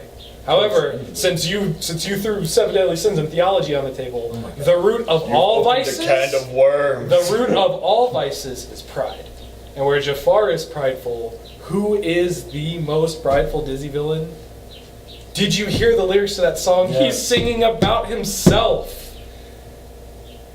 Maybe his friends He is about the him, most he prideful. was there, but- Pride is the cheapest of all vices, and Gaston is the symbol of pride. What was it you said earlier? I was going to counter something. And Gaston is fun to watch. He is fun to watch on screen. Kids don't. Okay, yeah, I'll agree with you there. Kids don't necessarily know who Frollo is. They know more of Jafar and Gaston. They don't understand what makes Frollo the villain until they get older, because Frollo has more hidden adult themes inside. That doesn't necessarily make him a better villain. It does. What makes- it does because No, it he is doesn't. a villain for more for adults than it What is for kind of movies. movie is it, Kids. though? It's a kid's film. that adults can enjoy. One of the reasons Hunchback of Notre Dame has problems as a film is because they're taking a gothic masterpiece written for adults from Victor Hugo, trying to make it into a kid's film. Okay, Jafar. Gaston I would say is Jafar just has points over Frollo because his villainy is far more obvious. When you look at a kid's film, let's look at how these function in the films and not just fun, silly arguments. How they function in the films is that you can sit anyone in front and they'll obviously know Jafar is a creep. Frollo has these abstract things. They'll get he's a bad guy, but the movie doesn't even necessarily focus on Frollo the entire time. There's more stuff about Phoebus and his relationship with Every Disney Esmeralda villain does that. and- Gaston has like the least focus of all Disney No, villains. that's not true at all. Yes, it That's is. not true at all. The main That's focus of not that true movie at all. focuses on Belle and the Beast. not- He's barely even in the movie. He is the. He has that one song scene in the beginning, and then like the. No, end. that's not true. You need to go That's back and watch it. the No, film. He that is is it. he is the third main character in that film. Is that it is Beast, Belle, and Gaston are the three main characters of that film. Him and LeFou, what a dope sidekick, by the way. Mine is the only one that has a cool sidekick as well. Oh, Iago. excuse you, Iago. Iago. Yaga. My Disney Your villain. sidekick. My Disney villain. In the so great, he does sequel, not need a your sidekick. guy's sidekick turns on him and joins the other side. So In the second, okay, come on. Okay, the sequel sucked. okay, but they're still part And of I your would argument. argue that my Hang villain on, is so hang on. awesome. I need a sidekick. Hang on, that's a whole other level, all right. So if you're arguing best Disney villain, that means whenever he appears. So Jafar he's in sucky sequels and he's an awful villain in those. And so there you go. It was a straight to DVD release. It though. still counts. It still counts, and there are Beauty and the Beast sequels, but Gaston's not in them. So, because. but Gaston was like, we're talking about a man who can hunt. We're talking about a man who can use a rifle. He eats 5 dozen eggs a day. That is 60 eggs. 60 eggs. Okay, and I think it's a valid argument to say Gaston could beat the crap out of Frollo. Frollo's great villainy does not come from his physical prowess. It comes from his position of authority, which makes him a far more interesting And Gaston's villain. a position of authority too. He gets an entire angry mob Because from the everyone town. just looks up to him Yes, because he's the biggest alpha But male in that's the still, town. that's That's still, it. but that's still a position That's of it. That's authority. okay, That's that, still that the argument. Frollo's position of authority is even bigger. Brooks, It's even that bigger. argument. Yeah, but the people are the ones who take him down. Which is- they don't which is actually fitting. respect his authority. Which is fitting because his authority is evil. All the people get behind Gaston. But if you're arguing- he's seen, and if he you're is arguing seen as one part of hero, what- but that makes him less of a villain in When my you're eyes. arguing that part of what makes him powerful is his authority, and yet it is his authority that fails. Because he reached too far with it, and that's what because because villains are flawed and villains are meant to lose, And- and they have to make mistakes and they have to push the people, and that's the thing. He persecuted the people, which caused people to rise against him at the end of the movie, which was amazing, I thought. And I'm sorry, but he wants to kill all the gypsies just because they're gypsies, but he wants one for himself. So that's- he's extremely that's not twisted, but he Frollo's thinks he's doing the right That's thing. not- He that's think- not he Frollo's thinks he's doing the right thing. No, Yes. he specifically, his entire villain song is him knowing that he's being tortured by demons, and he doesn't think he's doing the right thing. He's giving in to his temptation. He's weak-willed. Maybe that is true. But at the beginning of the movie, he believes that he is a man of God and doing all these right things. Maybe you're right. Maybe in that song, he does twist over to the dark side, and he's thinking, "Shut up! Well, like- no Star Wars like- puns." He's twisting over to his I evil think side. and Jafar letting even himself has a in. leg up because it's like, let's look at these villains' motivations. But right? that song is like the best part of the whole movie. It shows how he twists himself. He's trying to call out to God, but he's so I'd like evil. to keep in mind he twists this himself was into supposed to evil be my person. time to talk. We can all talk during this part. This is open. This is open argument. Okay, so no. I'm saying my piece here. Go ahead. Because I've been interrupted like 7 times. The motivation by the characters. Jafar, he just wants power. Okay. Good enough reason. That's a common reason for villains. Motivation behind Frollo is he just really wants to bang Esmeralda. And he can't. Who wouldn't? She's extremely hot. And he can't That's deal with it. And he can't Don't deal go with there. it. He can't deal with it. Don't go there. But what makes Gaston fun is that he is the arrogant, stupid, prideful guy who wants to go kill the beast for bragging rights. And then take Belle as his wife for bragging rights. He wants to be the very best like no one ever was. That's fun. See, the thing about Frollo is that he is definitely an interesting villain, but I think he's far more interesting in the book that he's based off of. But Books don't matter. But Frollo's interesting. Frollo's interesting, but is he fun? I think a good villain. think he's I a think lot a of good fun. villain needs to be fun too. I think Frollo was a lot of fun, especially during his and singing moments. Gaston, you want to compare villain songs? Why does I'm not it? saying Gaston's song is not Gaston's fun. song. I'm saying Frollo's songs are Hey, too. hey, It's definitive. Okay, let's just go with. I like Gaston's song. Shut up! Frollo's song. Brooks Brooks is the problem in this one. Caleb was singing. Go ahead, Caleb was singing Brooks now. is clearly the problem. He is more invested in this than best movie of the year. I'm not singing. A. That was- To B. Anyway, let's talk about villain songs then, okay? Yes, yours, Gaston, hands down, has probably the most entertainment value of a villain song, out of the three at least. You have also a stand with Judge Claude Frollo, has a great standalone song with some great choir background from the Demon Hood thingies. But yes, mine doesn't have necessarily a villain song. Jafar does not have a standalone song, but he mocks these one of the best songs. No, not the one that got the award, granted, but one of the better songs was the Prince Ali, Yes It Is He song of introducing Aladdin as Prince Ali of Abawa. What Jafar is able to do is twist that song going, Prince Ali, yes it is he, but not as you know him. Being able to dismantle our heroes by being able, in this one little cute little shot off number going, yes, I'm being able to twist your famous song and turn it into something that toots my little horn because I'm able to dismantle You're everyone. reaching, bro.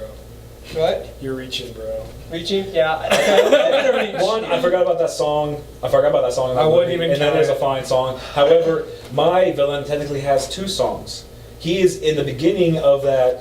It's more like a precursor to Quasimodo's "Out There" song. He's in the beginning of that song, telling him the world is cruel, the world is wicked, and it goes on and on. And technically, he's a part of that song because it doesn't stop. It just opens up to Quasimodo's rest of the song. He didn't actually sing though, if I'm not mistaken. He did sing. He did? He did. All right, we're going to move on to closing statements. All right. Peter, right. go ahead and start. Part of the reason why I think Gaston is the worst Disney villain of all is because we all know somebody just like him. We all know somebody who's prideful, arrogant, hitting the gym just so they can get the ladies. Is gonna take your girl just to be able to brag about it. Who's going to try to one up you and everything just to brag about it, and that's infuriating. If you know somebody like Gaston, you know that's infuriating. He's got one of the best Disney villain songs there is. He's iconic. He is known by everybody.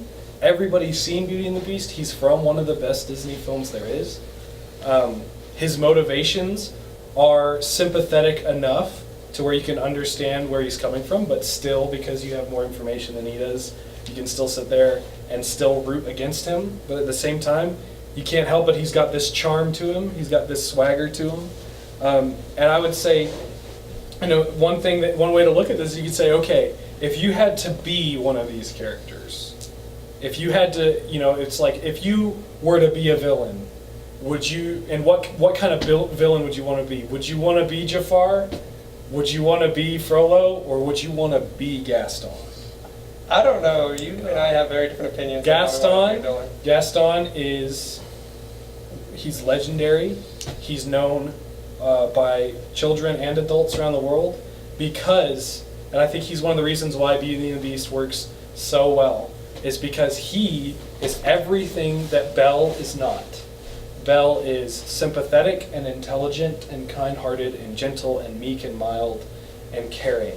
The reason why I say Jafar is the best villain of all time is, like has already been stated, the breadth of how much control he has over an entire country to completely wreck face and have no one oppose him except for the protagonist, who honestly has no authority whatsoever.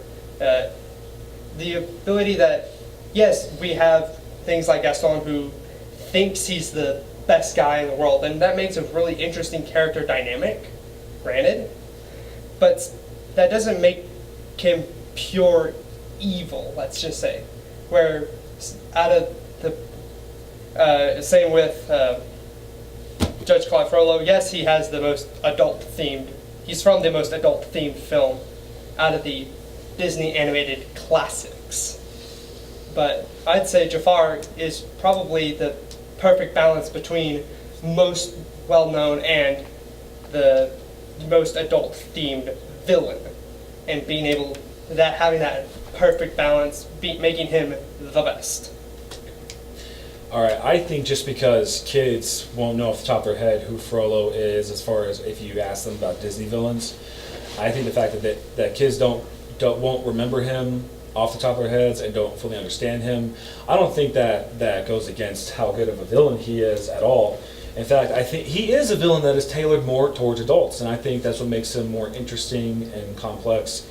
And it makes him a great villain. Anyways, I think I enjoyed him as a kid, but I didn't fully understand his motivations throughout the movie. As an adult, I understand those motivations now, and I'm like, wow, this is an astounding villain that completely has been overshadowed by Scar and Jafar and Ursula and Maleficent and all the other greats. And but he is and a lot of those people. Gaston doesn't have supernatural powers either, but he has his physical prowess and his skills. Frollo is not known is not a villain because of his physical prowess. His power is his position of authority. The fact that he is like one of the highest authority in the whole city of Paris, and he actually in the beginning of the movie he literally kills a woman cold blood, almost kills a baby because it's ugly, and he only decides to take care of it because because of the fear of God in him. He actually thinks, okay, maybe I did do something wrong, but he thinks he's a good person doing God's will. He thinks he's a man of God, but he does twist into something evil, and maybe he knows it, maybe not, but either way, he twists into something evil. That song, literally asking God to not let this happen to him, not to let this lust for Esmeralda seduce him. And then it happens anyway, and it turns into an ultimatum. She will be mine or she will burn. It shows how twisted he becomes. And he ransacks the entire city, and he persecutes everybody and tries to burn a house down with people inside just to prove a point because they were harboring gypsies. And anyone who stands against him dies. Phoebus defied him. He tried to kill Phoebus. And at the end of the movie, he is still trying to kill Esmeralda, and he reveals to Quasimodo that he killed his mother. That entire final part of the movie, he has an amazing arc throughout the movie, and the arc ends whenever he is about to strike down Esmeralda as she's holding Quasimodo up, and he says, "And he shall smite the wicked and plunge them into the fiery pit." Something it sounds like he's quoting God or something. So. Since, in a sense, he in that moment, he still feels like that what he's doing is righteous. He thinks he's a righteous man, but his sins finally catch up with him. I didn't understand this as a kid, but when he falls and catches onto the gargoyle, when it cracks and the gargoyle comes alive, I didn't understand that as a kid. Now I see it, it's a metaphor of his sins finally catching up to him, and karma, or whatever you want to call it. And of course, he falls down into the fire, hence symbolizing that he's going to hell. I think it is an amazing arc for any Disney villain. I think Gaston being seen as the hero by many in that movie, especially the mob and that's from the town that follow him. I think that all those qualities you brought up make him less of a villain. And I think if anything, he becomes barely a villain at all. And Jafar is.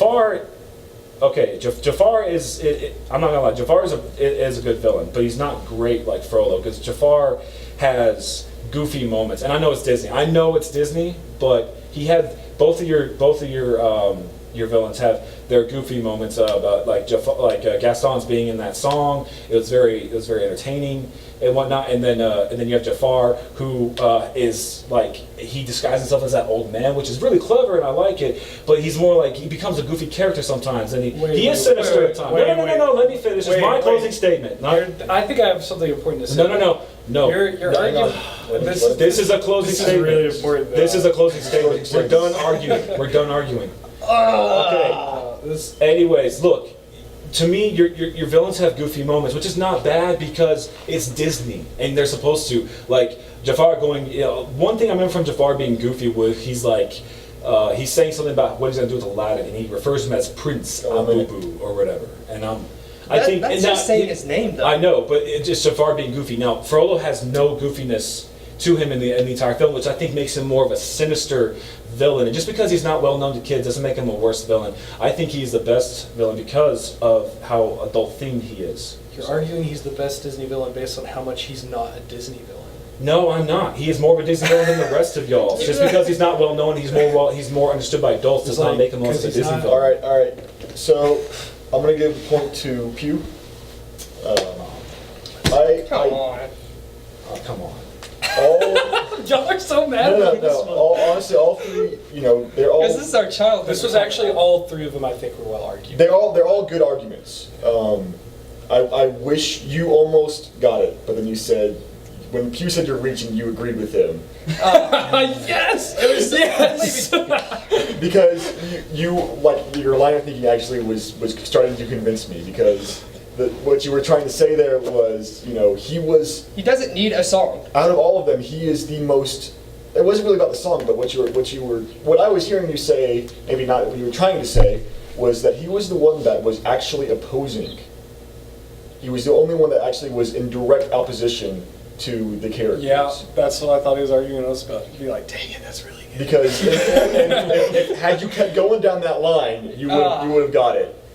It was honestly, I had that tunnel vision moment of, ooh, shiny. And but he's the most antagonistic of these characters, because Quasimodo's and Belle and Beast's journeys aren't really about their villains. Their villains are to help them spur on personal growth, and that's the arc and the story that both Beauty and the Beast and Hunchback contain. It's not really about defeating this enemy.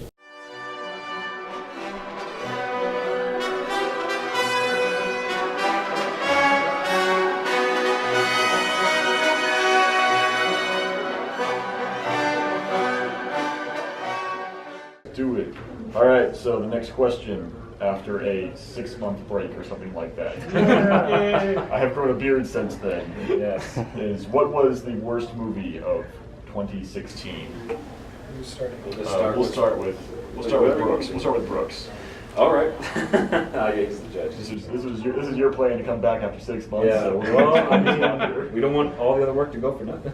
I've trained since then. I'm stronger and faster. You're like Africa. I learned Twice the pride, double the I went fall. to Africa and I learned the Kaioken technique. There you go. Oh, that's great.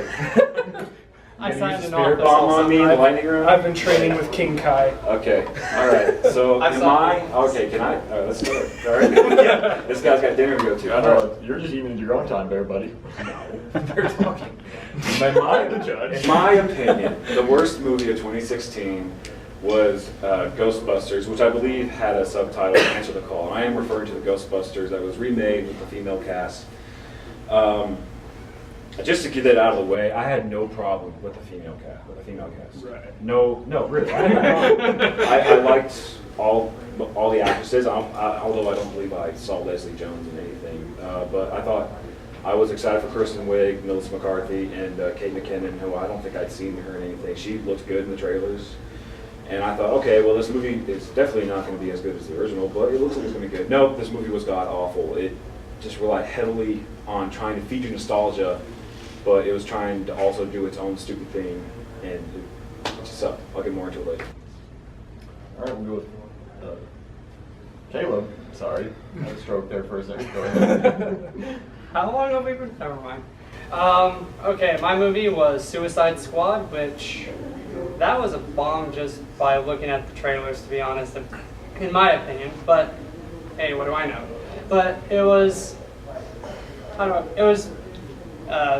poorly written. The script seemed disjointed from itself in certain areas, and honestly, none of the characters were ever truly fully developed, except for 2 characters out of an ensemble cast. That's okay if you're doing an Avengers movie where you already have everyone's different film, but in this case it was bad, just bad all around.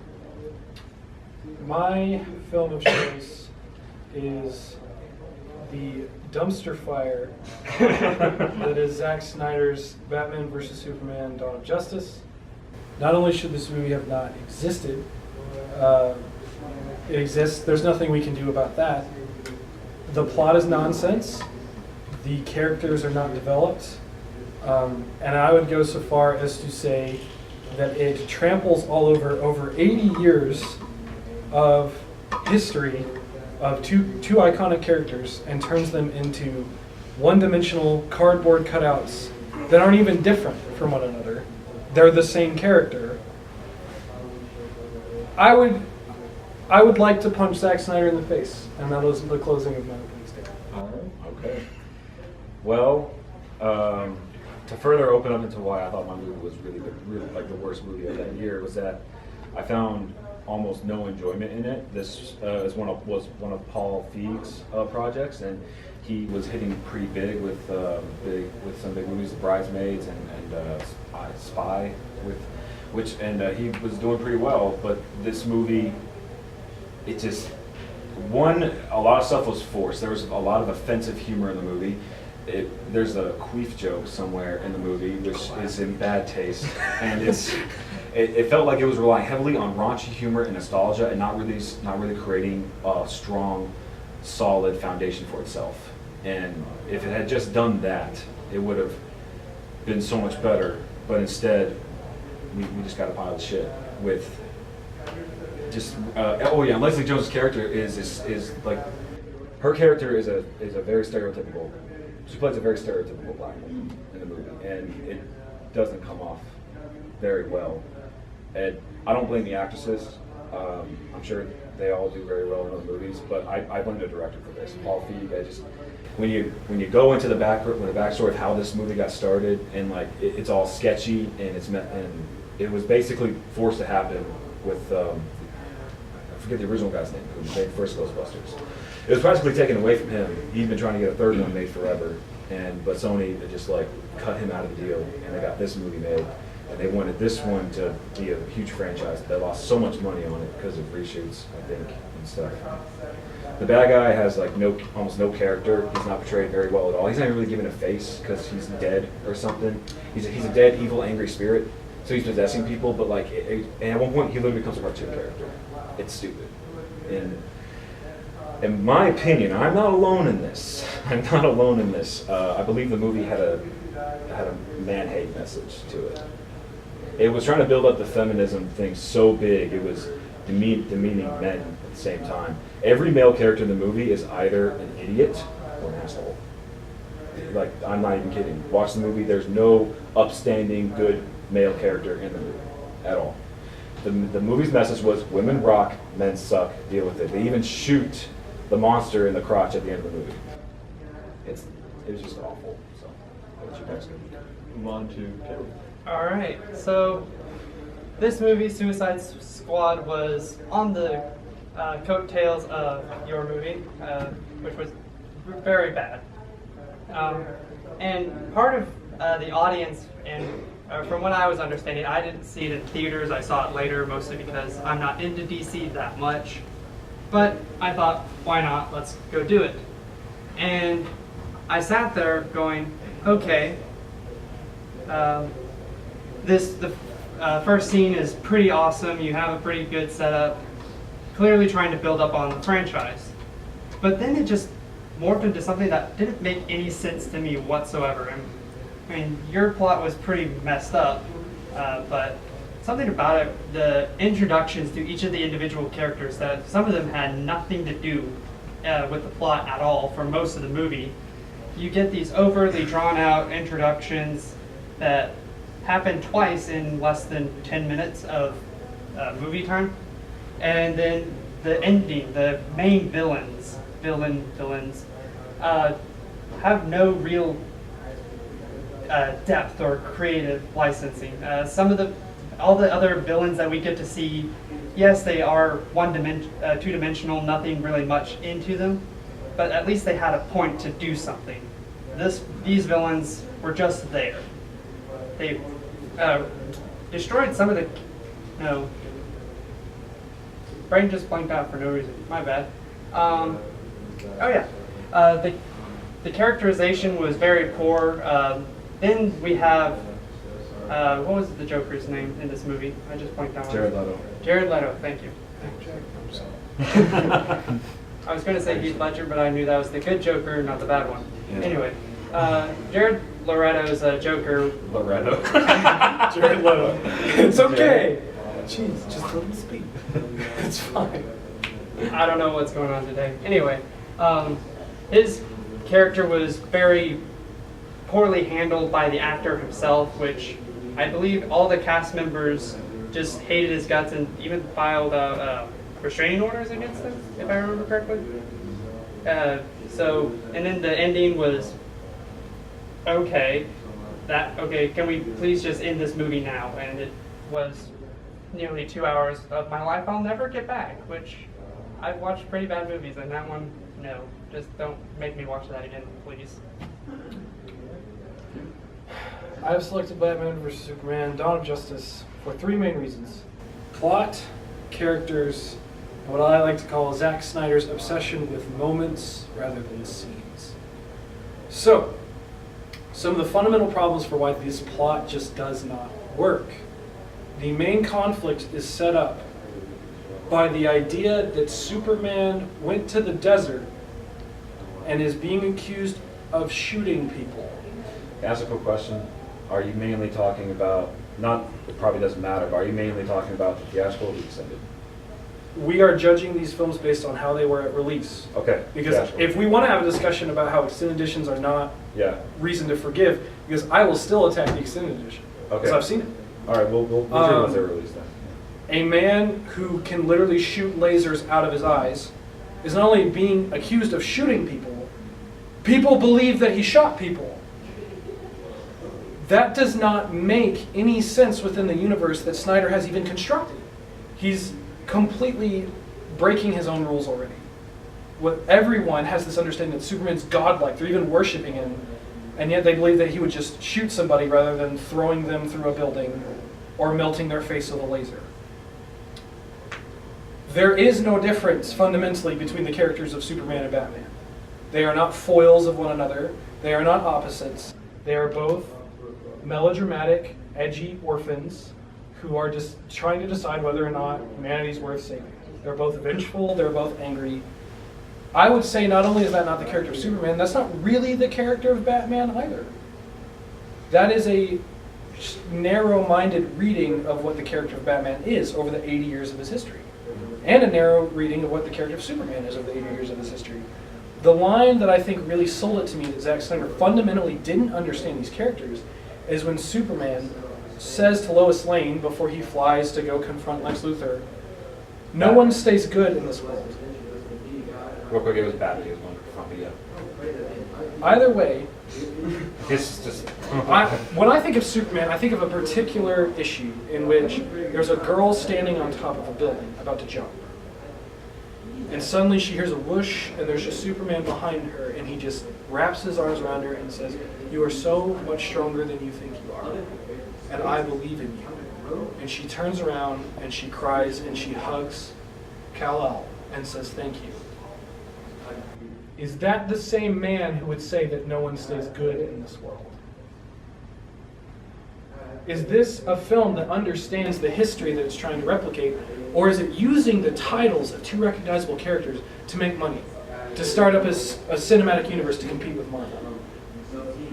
That's a brief way. We could go into the entire intricacies of how the plot doesn't make sense, but from setup all the way to its climax, it doesn't understand these characters.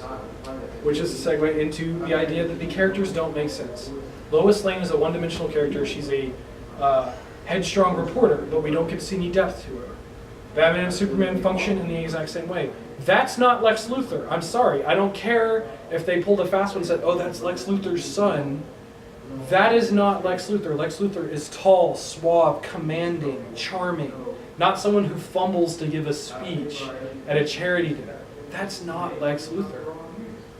And the final thing, really the most damning thing about this film, is that Zack Snyder doesn't care about building scenes. He wants moments.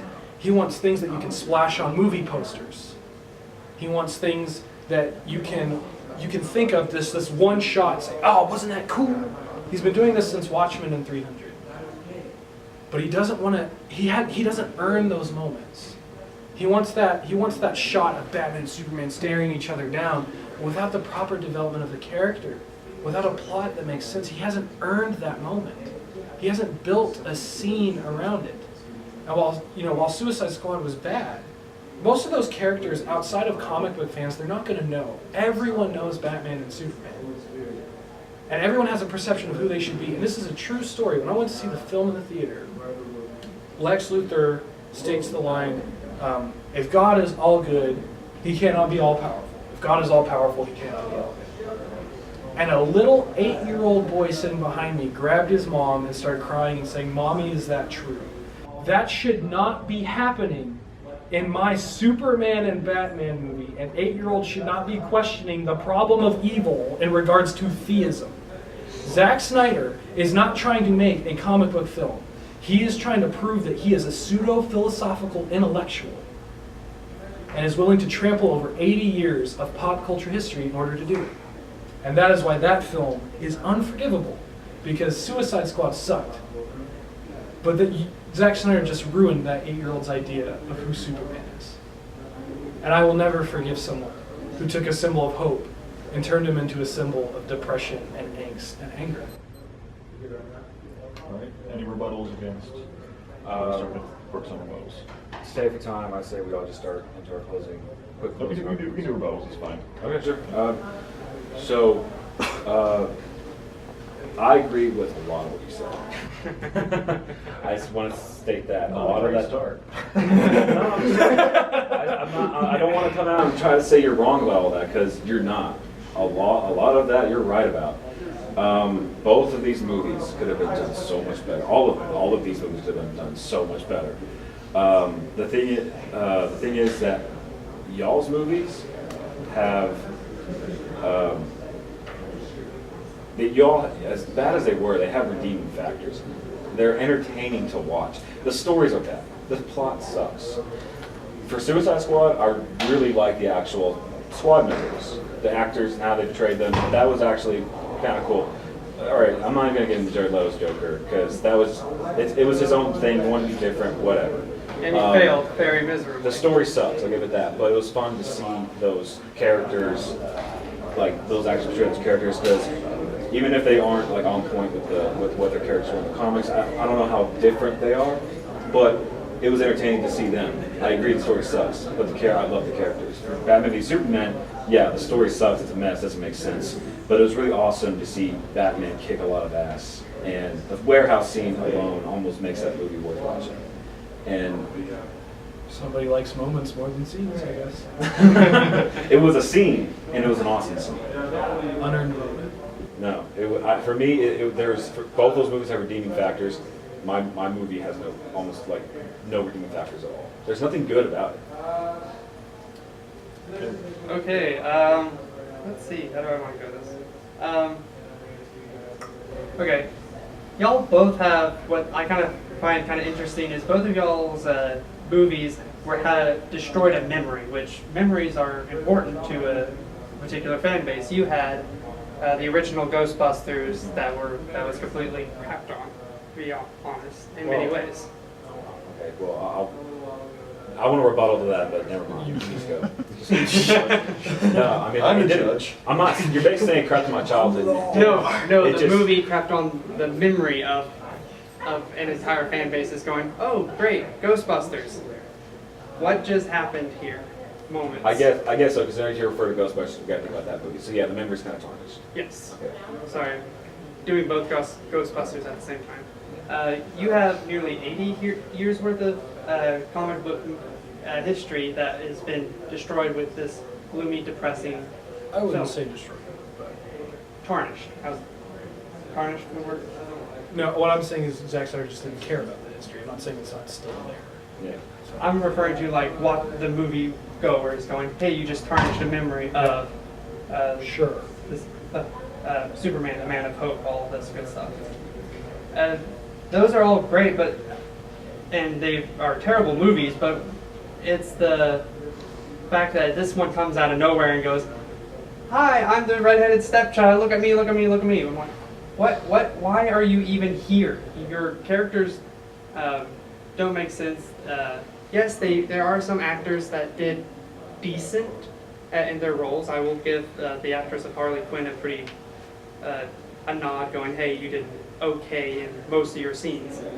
But each of the films, this film, Suicide Squad, just seemed to go from a point of view of this would make a great commercial for the film.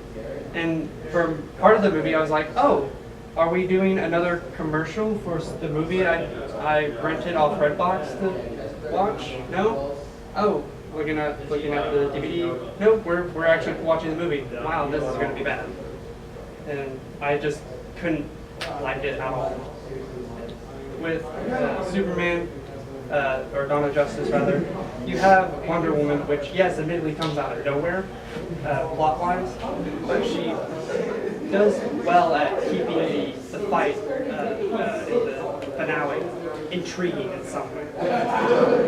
Still terrible to the rest of the movie, but still had a redeeming character that went on to at least bring up the franchises, surpass the low expectations DC has set itself for the Wonder Woman movie. All right, Pew. So, first thing I'll say about Ghostbusters is I will not say there's nothing redeeming about that film. I will say if you removed the line of Ghostbusters and you made it something else, if you titled it something else, if you changed some of the terms, if you changed some of the props, that movie would be fine. It wouldn't be a classic. It would be fine. Okay. I also don't think it's a man-hating movie. I find it hard to believe that a male director would let that happen.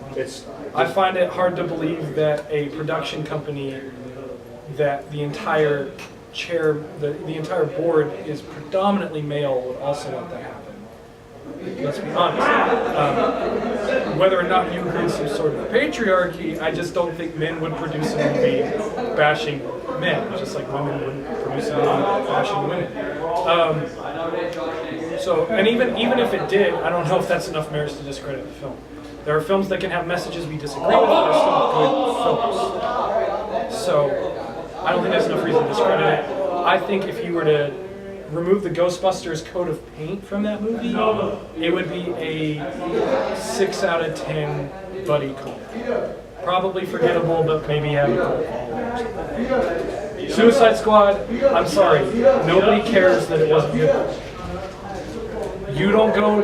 You ask anyone on the planet who their favorite comic book character is, and they will not say Slipknot. Okay? Nobody really cares a whole lot about these characters. The most you had was Deadshot, Harley Quinn, and Joker. We have good representations of Joker and Harley Quinn in media and Deadshot. In DC's animated films, which if anyone out there wants good DC films, their animated library is fantastic. But nobody really cared for Suicide Squad to absolutely succeed, except for a lot of hardcore comic fans. And the fact that it failed didn't really impact anything. But Batman vs. Superman: Dawn of Justice set the tone for everything. It is the original dumpster fire that spread to your movie. It is the reason why your movie has the tone it does. Because it has to emulate what set the standard. Like, your film is Guardians of the Galaxy 2. A cool, if it was great, it would be an addition to the universe. My film, if we're using the Marvel parallel, is the Avengers of the... it is the one that really kicked off the universe. Yeah, I know the Justice League is coming, but it didn't really kick off the whole chain of events that we see with the Marvel universe. This set the tone going forward, and the tone sucks. Look at everything Wonder Woman had to overcome to be pretty good, right? And yet everyone is still skeptical about the DC because Zack Snyder set the standard, and the standard is pseudo-intellectual nonsense garbage that is not for kids. And I'm sorry, comic books, for the most part, should be for kids. Batman and Superman should be for kids and adults. Because if Zack Snyder was a true intellectual, he would know that you don't have to make something dark and gritty for it to speak to older people, to speak to people who are intrigued by it. You can take something that was originally wholesome and bright and colorful and still touch on those ideas. If you disagree, I'd like to point you to The Lord of the Rings. What Zack Snyder has done to the DC Universe is unforgivable. It will never properly compete with Marvel. It will never catch up.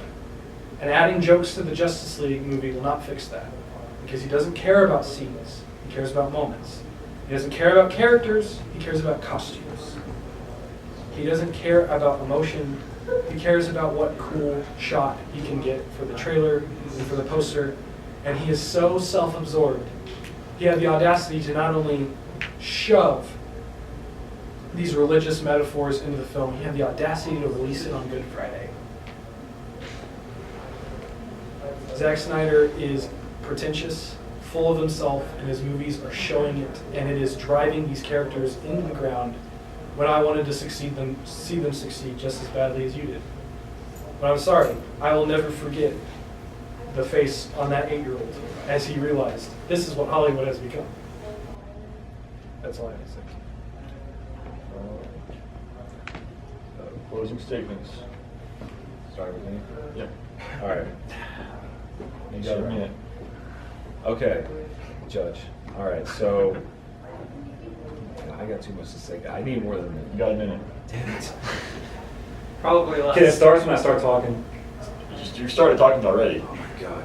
You have 45 seconds. All right, so. Damn it, now you got me. All right. Someone else needs to go first. I need to gather my thoughts. You have 30 seconds. Come on, man. You can't. This isn't fair. Just cut. I need to gather my thoughts. That's only fair. I had stuff prepared that I want to say, and I just need it. I'm trying to gather them because you got me on You got a time. minute. Okay. Yes, your Batman vs. Superman did set the theme for the tone of the entire DC Universe franchise, but what cemented it into this reality that now we are having the dawn of justice and a decent Wonder Woman is because we thought, in my opinion, it was, this was just a fluke. Let's see if this next movie goes well. And what Suicide Squad does is cement this dark, crappy tone for the entire franchise. And yes, while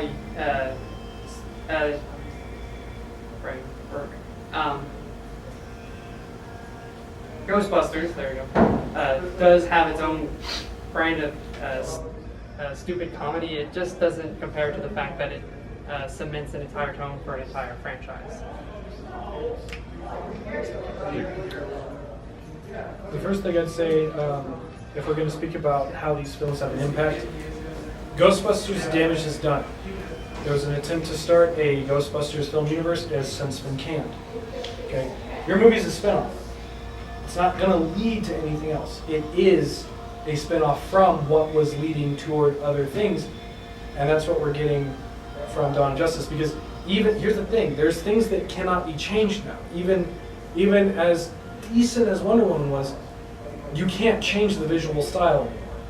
There's no color in these films. The tone is going to remain this washed out, gritty thing. Can people make it work? Clearly. But what I'm saying is that's not the characters. It's just not. It's a one-dimensional reading of the characters.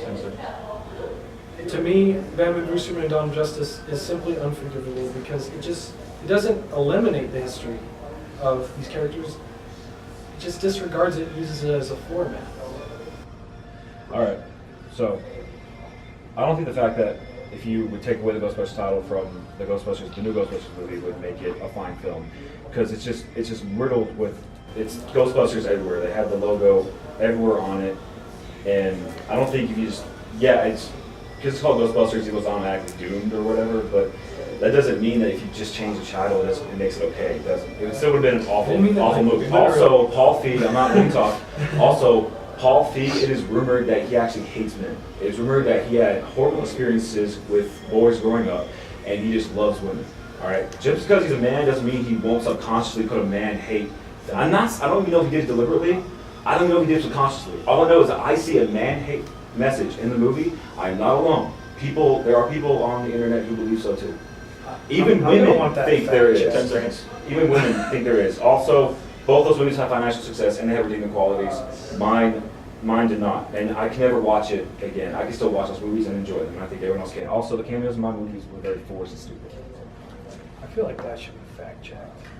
Fact check it, it's on there. There's a video. I'll show you the video. That Paul said Feig that. hates men? Regardless It's of on the regardless internet. of the facts,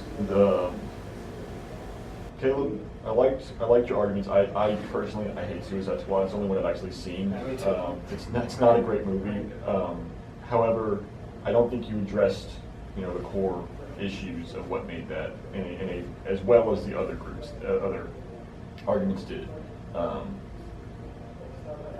Should have brought more evidence stuff in.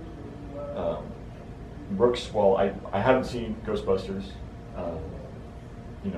there was it was sort of a more subjective take on the film. Like, it could be very bad, and that's, there's definitely probably issues with the movie. It definitely felt more like, because like I agree with what Pew said, there can be, issues in a film that you disagree with. It doesn't necessarily make it a bad film. While I'm sure it is a bad film, there's other issues at play, and I think the points on it being a cash grab are accurate, but that's not necessarily exclusive to your film. I'm going to give the win to Pew because the addressing, especially in regards to your on top of your movie, because his point of your movie is a spin-off. If you remember there was almost a rewrite on some of the style of Suicide Squad as a response to Batman vs Superman. It did set the tone and sort of some of the parts that made your movie okay, sort of more acceptable, was because of a reaction to a much worse movie in a series. Batman vs Superman, it's a reflection of the Marvel Cinematic Universe that, like Pew said, it's a cash grab trying to combat this already successful thing. And I really like your point about it disregards, source material. I have no issue with it taking a different look at the characters, but when it makes them completely different characters and attaches that name to it, that's disregarding source material. Is very important. Which I don't think was as much of an issue with your movie, because it took the name of the universe and didn't necessarily disregard them to take a different spin on it. Which it definitely leaned heavily on nostalgia, but so did Batman vs Superman. But it did, I think I agree with Pew, more damage with that. Because it's a continued thing, and 8-year-old boys should not be having their heroes make them disbelieve in God or believe in God for a superhero movie. All right, next question is the best movie based on a true story. So we'll start with you, Caleb. Ah, dear. Okay. Sorry. Okay. The movie I picked was The Imitation Game. Y'all have seen it? I've seen it. Okay. Hey, it's one of all of the secrets of it. That's the first. So I really enjoyed it because it does a little bit of the behind the scenes of the Second World War, trying to crack the Nazi code, and the actors that portray their various characters in the films were very well done. Each of the characters were very well rounded, and also, if I remember, that it also kind of gives explanations to what happened to each of these characters and people later in life after the film is over, which, yes, most movies based off of loosely or strictly based off of a historical event do that kind of thing, but it does so in a way that is very appealing and does it very well, in my opinion. So yeah, Imitation Game. All right, you. I'm going to go with Steven Spielberg's classic Schindler's List. To me, the definitive fictionalized, or dramatized, I should say, film about the events of the Holocaust. A film that needs to be preserved, that needs to be watched, perhaps now more than ever. Spielberg's brilliant use of color, touching performances from Liam Neeson among many others, present the Holocaust in a very real, grounded, and almost shockingly anti-dramatic way. From someone like Spielberg, a Jew, who has family who lived through it, suffered through it, died through it. To me, it's a film that speaks to something beyond the events that it is portraying, and echoes and has lessons that spread out into our life, not just when we reflect upon history, but when we reflect upon not only the way we treat each other and treat the personal relationships, but when we look at the state of the world today and we realize that the same horrible ideas that led to such things are not entirely gone. Schindler's List is a poignant memorial and dramatic and terrifying warning of what led to one of the greatest human rights violations in the history of mankind. Brooks. All right, my movie is called 127 Hours. It is it's basically about based on a story that happened back in 2003 when Aaron Ralston took a weekend trip to Blue John Canyon in Utah and was just having fun hiking out there. And he accidentally got his arm trapped in a boulder. He got wedged in a crack in the earth, or I forget what we called it. But anyways, he was maneuvering through on top of boulders, and one came loose, and he fell, and he got pinned between two rock walls, and the boulder pinned his right arm. He was trapped there for 5 days, very little food and water. He rationed his food and water as much as he could, but ran out. He had to drink his own urine like a couple times just to try and stay hydrated any way he could.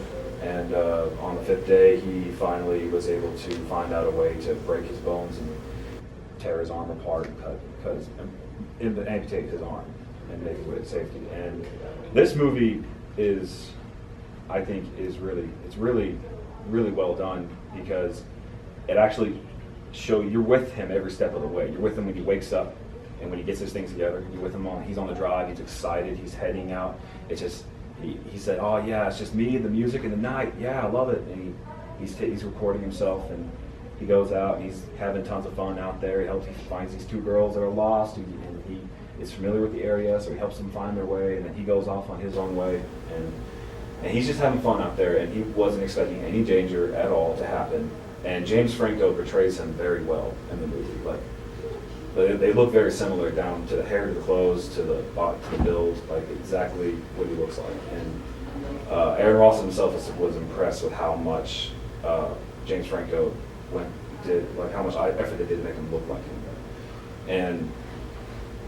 And then he's just having fun, and then he's all of a sudden, bam, he's in a bad situation. And when it happens, the look on his face is he's in absolute, like, did this really just happen?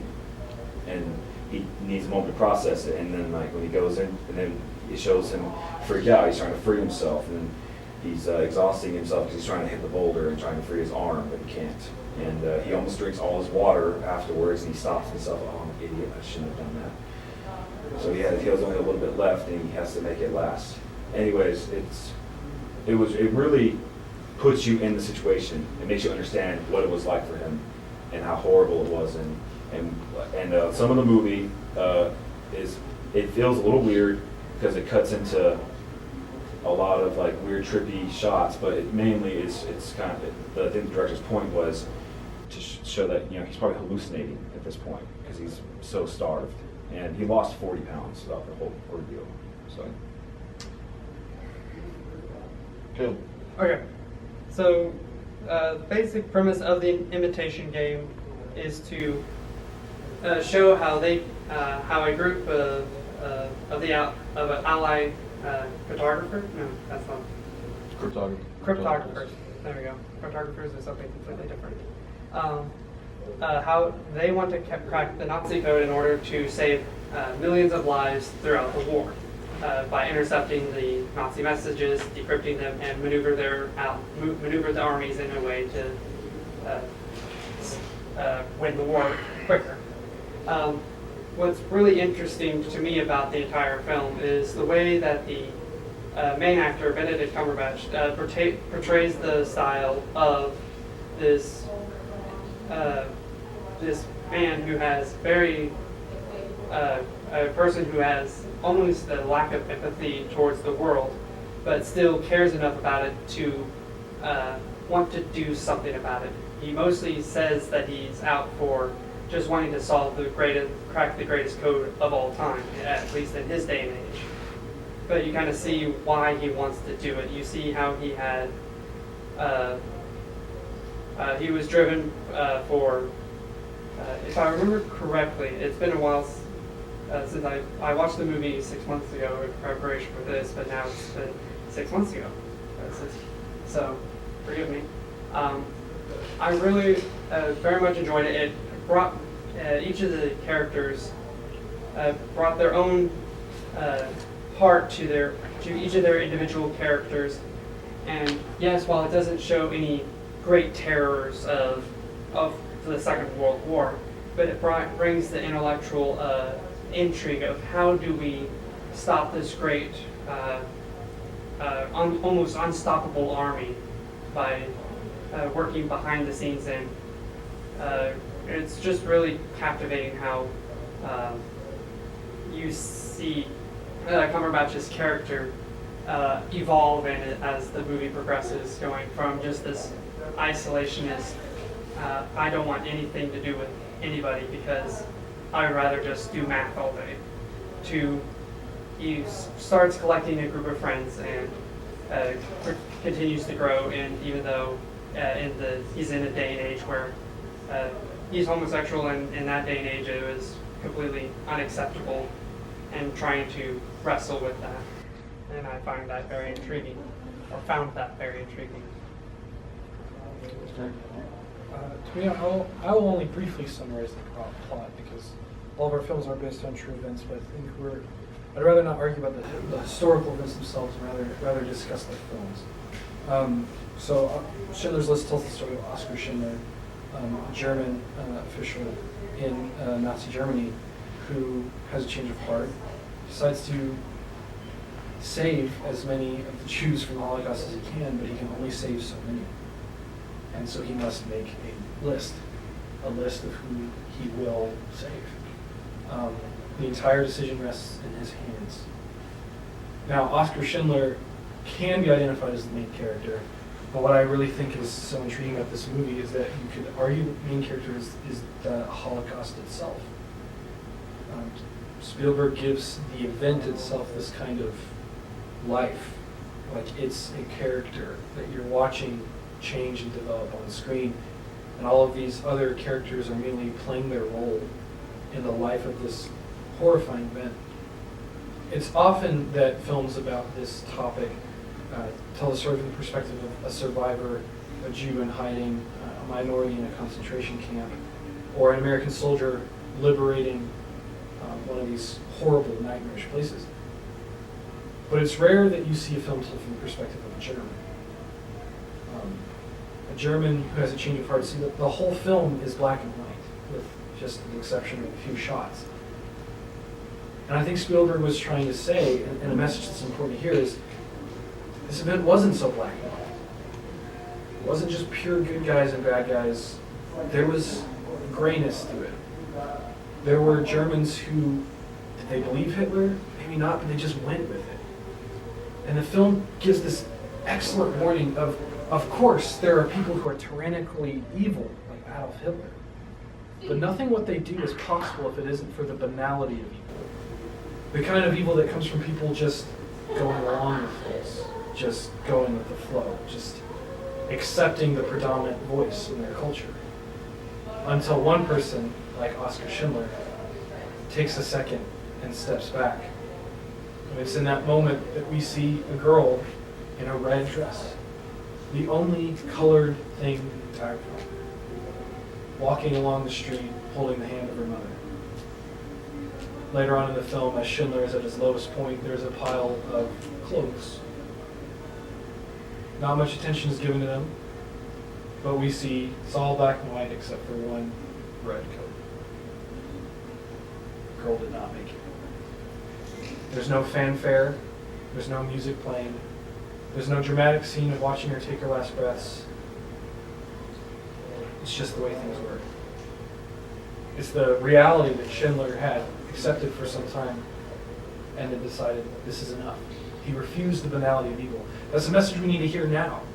It's so easy for us to narrow down when we look at the injustices of the world, the tyrants, the loud voices, but really the ones who are going to make evil possible or see its downfall are us, the everyday people, the people living in the gray, the people living not in the black and white, the people who can choose to either take a stand or simply go with the predominant cultural voice. The film has a message that we need to hear now, more than ever. I'm sure I don't need to shed any light on recent events in America or in Europe in regards to specifically this ideology. Nazism. It's not dead. And it's not the angry voices that will decide whether or not it survives. It's people like us. Do we accept things as they're presented to us? Or do we take a moment to step back and instead of looking at the black and white, look at the color? The red coat. As the movie goes on, Aaron starts to lose more and more hope. Everything he's tried to do to free the boulder has not worked. He's even tried chipping away at it with his cheap multi-tool knife.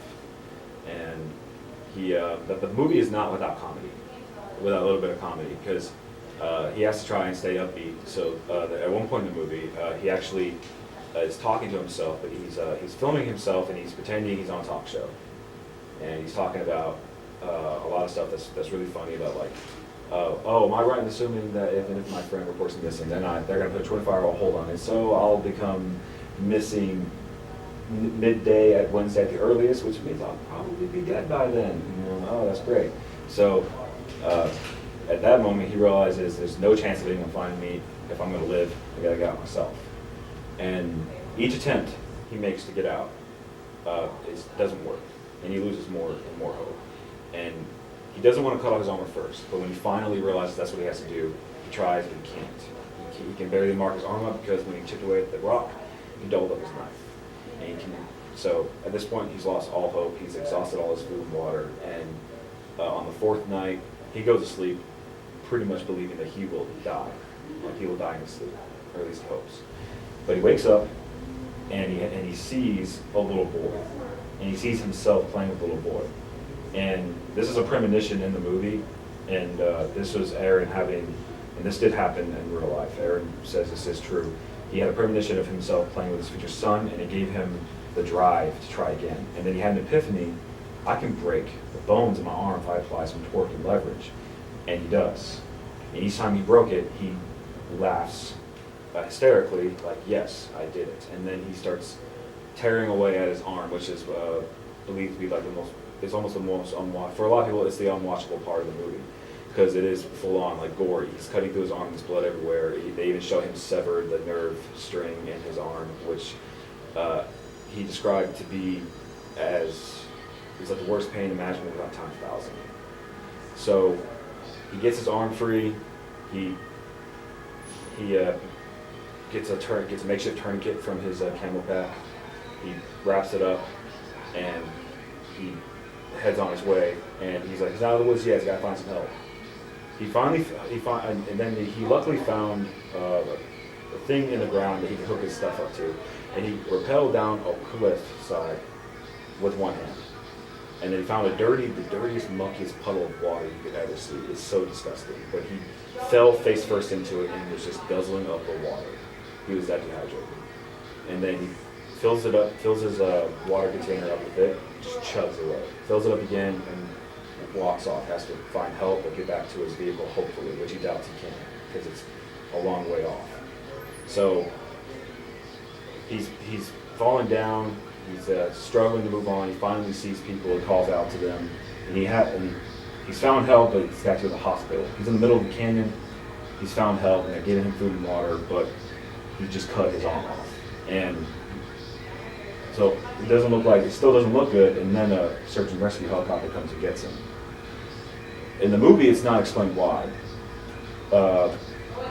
You don't have to count this towards the things, it's just not explained in the movie, but his mother got him the search and rescue helicopter because she knew he was in trouble for some mother intuition or something. That's what they said happened on the news. Anyways, like I said, the movie like really puts you in his shoes, shows you what he goes through. And both of your movies are very good, but for me, when I watch both of them, I don't feel. We'll count this as starting rebuttals then. Sure. I don't. I feel the feels, especially at the end of Schindler's List. I'm not going to say anything bad about y'all's movies. So at the end of Schindler's List, when he was getting emotional, like I could have saved more people. Like I recently just watched that again, and I almost cried. It's so much, but I didn't feel so invested in the characters in either movie. But I felt so invested in Aaron's character. I wanted Aaron to live. On my first watch of this movie, I cried my eyes out at the end of the movie, and the way I see it, saving people is a great thing. But for me, the way I see it, I think there's more people out there that would just jump at the chance to save someone because it's like they see someone in trouble, you automatically want to help. It's like the right thing to do. But there's certain situations where you're honestly afraid to save yourself, and you have to summon up courage to do it. So, because of that, like this movie was more powerful. My 127 hours was more powerful to me in a different way, and for me, like the way I see it, like having the strength to be able to save yourself from an impossible, deadly situation. It requires, a lot of guts and just, Anyways, I got nothing else right now. Okay. Okay. What else? So, for me, when I watched Imitation Game, yes, it's no Schindler's List in that you get to see what it's like from a German's point of view, and seeing just realizing the nation you are in is this terrible evil in the world, like Adolf Hitler and the Nazi regime. But what I kind of found interesting is we don't see anyone save the Jews or do their darndest to try to save the people that were in the camps or anything like that. But what we do see is people trying their best to work in the background with the lifeblood, if you will, of the information of trying to stop an army, so that you could go once the war is close to its end, when you realize the terrors that the Nazis were doing to people like the Jews. You see them trying their best to break the military back of a great evil, and seeing how they're trying their best to and eventually succeed in going and cracking that code. And I find it really intriguing, and it's not heartfelt in the way of you see the great atrocities or the great mental courage to break and sever your own arm off, but you do see the mental strain of trying to break something in a war that we as moviegoers know was one of the most horrendous wars in modern times. And being able to see that is awe-inspiring. So while I have tremendous respect for both of the films that you're presenting, I've seen both of them and find them to be remarkably well made films, both worthy of all the acclaim they received. One of the things I would simply say is you stated that you don't feel for Oskar Schindler the same way. I think that might exactly be the kind of thing that the movie's trying to warn you about. It's because you never quite know when you might be Oskar Schindler. It's easy to not feel for him because the film is saying initially, perhaps, yeah, this is an extraordinary situation, but then again, how many little instances of injustice do we see and do not? How many little opportunities do we have to right a wrong that we don't take? How many sins are we guilty of, not because of what we do, but because of what we leave undone? 127 Hours is a story about the triumph of the human spirit. So is Imitation Game to an extent. To me, there's no greater image and story of a triumph of the human spirit than a German who, instead of looking upon who he had been taught to see as vermin, sees an extension of brotherhood and saves them, and goes so far as to say, I could have saved more. Have mercy on me because I could have done better. 127 Hours is a story of courage. Imitation Game is a story of remarkable intellect. But Oskar Schindler's story is the story of humanity itself. How do we rise higher in the midst of suffering, sorrow, hatred? How do we do more? How do we save more? Schindler's List has something to teach us. I just think that while both your stories are stories of courage, there is something quite special, not only about Oskar Schindler's story, but about the story of all those who he saved, because their name was on a list. The name of our hero, 127 Hours, will be remembered. In fact, he was even on game shows. The name of Alan Turing will be remembered. He's still considered a pioneer in philosophy of artificial intelligence. But Schindler's List is a monument to all the names that will never be remembered. The names that were erased.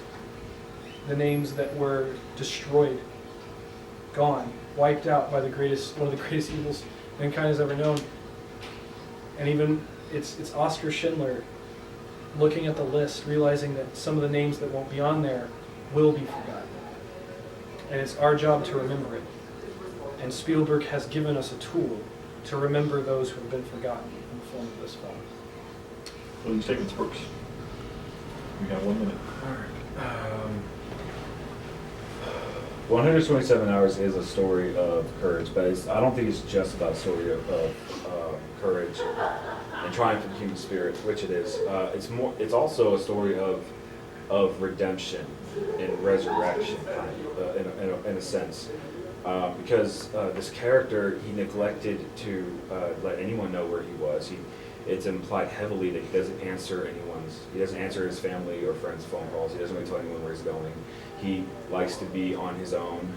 He was a very closed-off person in this time of his life, and because of his negligence and his selfishness of wanting to not be closer to his family, he ended up in a really bad situation and no one knew where he was. And when he comes out of that, he's practically like a reborn, a different person altogether. 10 seconds. And it's a great movie. That's all I got. Caleb. Okay, so all three of these movies are phenomenal in each of their own respective rights. But what makes The Imitation Game stand out among the rest is the fact that you see people at work that will never be seen. Or though Turing will be known for his contributions to his philosophies in artificial intelligence and the list goes on, but you see it in a way that goes, he never expected anything out of it. All he wanted was, or at least by the end of it, all he wanted was to be able to do his work that he always wanted to do. But the movie itself tells it in a way that goes, 10 seconds. lets you sit back and enjoy the marvel of the human mind of all of the members involved, not just Turing. Once again, I'll have respect for both of your films. To me, once again, I want to shift the conversation away from what historically happened and let's look at the films. So the story of Turing is remarkable. 127 Hours is a remarkable story. You say it's a story of redemption. Perhaps that's true, but what greater story of redemption is there than a German who's complacent, one of the greatest crimes in the history of humanity, who instead takes those who are the victims and leads them to salvation, to safety. That's the story of Moses, right? Schindler's List is an excellent parallel for the story of the Exodus. We have one of the greatest stories of redemption of all time put on film. A story that I would be so bold as to say perhaps even your films borrowed from. or influenced by, because Schindler's List, to me, will always be the definitive film about the Holocaust, and therefore is one of the most important films for everyone to see. All right. Well, the question that I kind of wanted answered was, what makes these good films? Like you almost hit on, what I wanted to address, because I sort of had this in my back of my mind. You guys did a great job explaining what the characters were and how they were good, but that, these, I don't think it's a good thing to compare these movies based on. So I'm going to give the win to Pew, because for exclusively for one point, and that's because the cinematography he mentioned with the color used was an intentional choice. That was used to portray the themes and that was given inherent in the story, because the story is the one part that doesn't make these movies special, in a sense, because the stories exist outside of these movies. And so when we're arguing what is the best, film based on historical events, the film has to be the question here. And while you did present, I wish you would have gone more into how the film portrayed.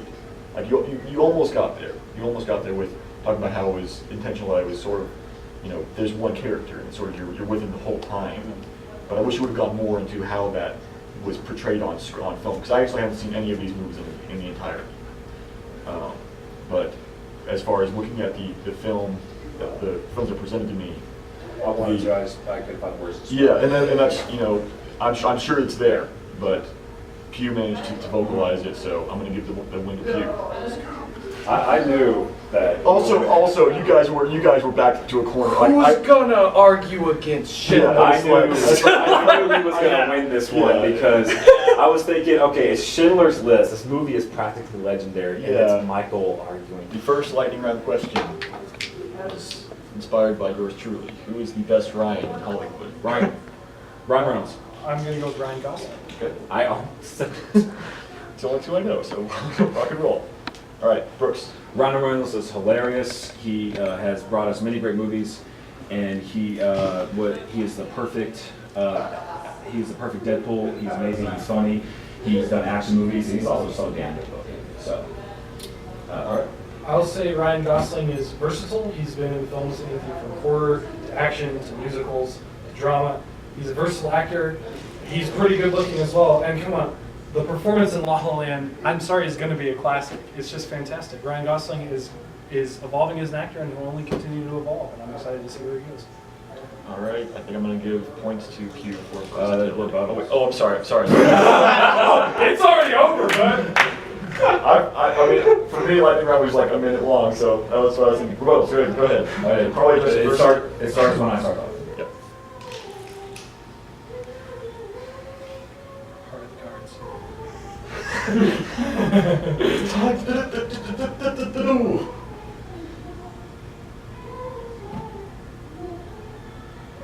Should I check this out now? This is the I longest. think there should be a limit on how long you can think about your remote. All right. It's like Ryan Gosling wishes he was Ryan Reynolds. He's basically Ryan Reynolds, just not as good. Okay. All right. Sorry. Okay, I would say that you're fanboying for Ryan Reynolds simply because he was Deadpool and doesn't have the same versatility as Ryan Gosling. Give him a point.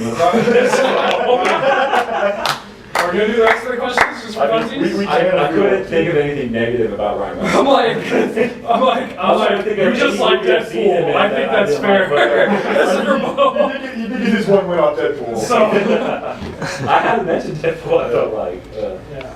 No, if he wins, it doesn't matter. Yeah.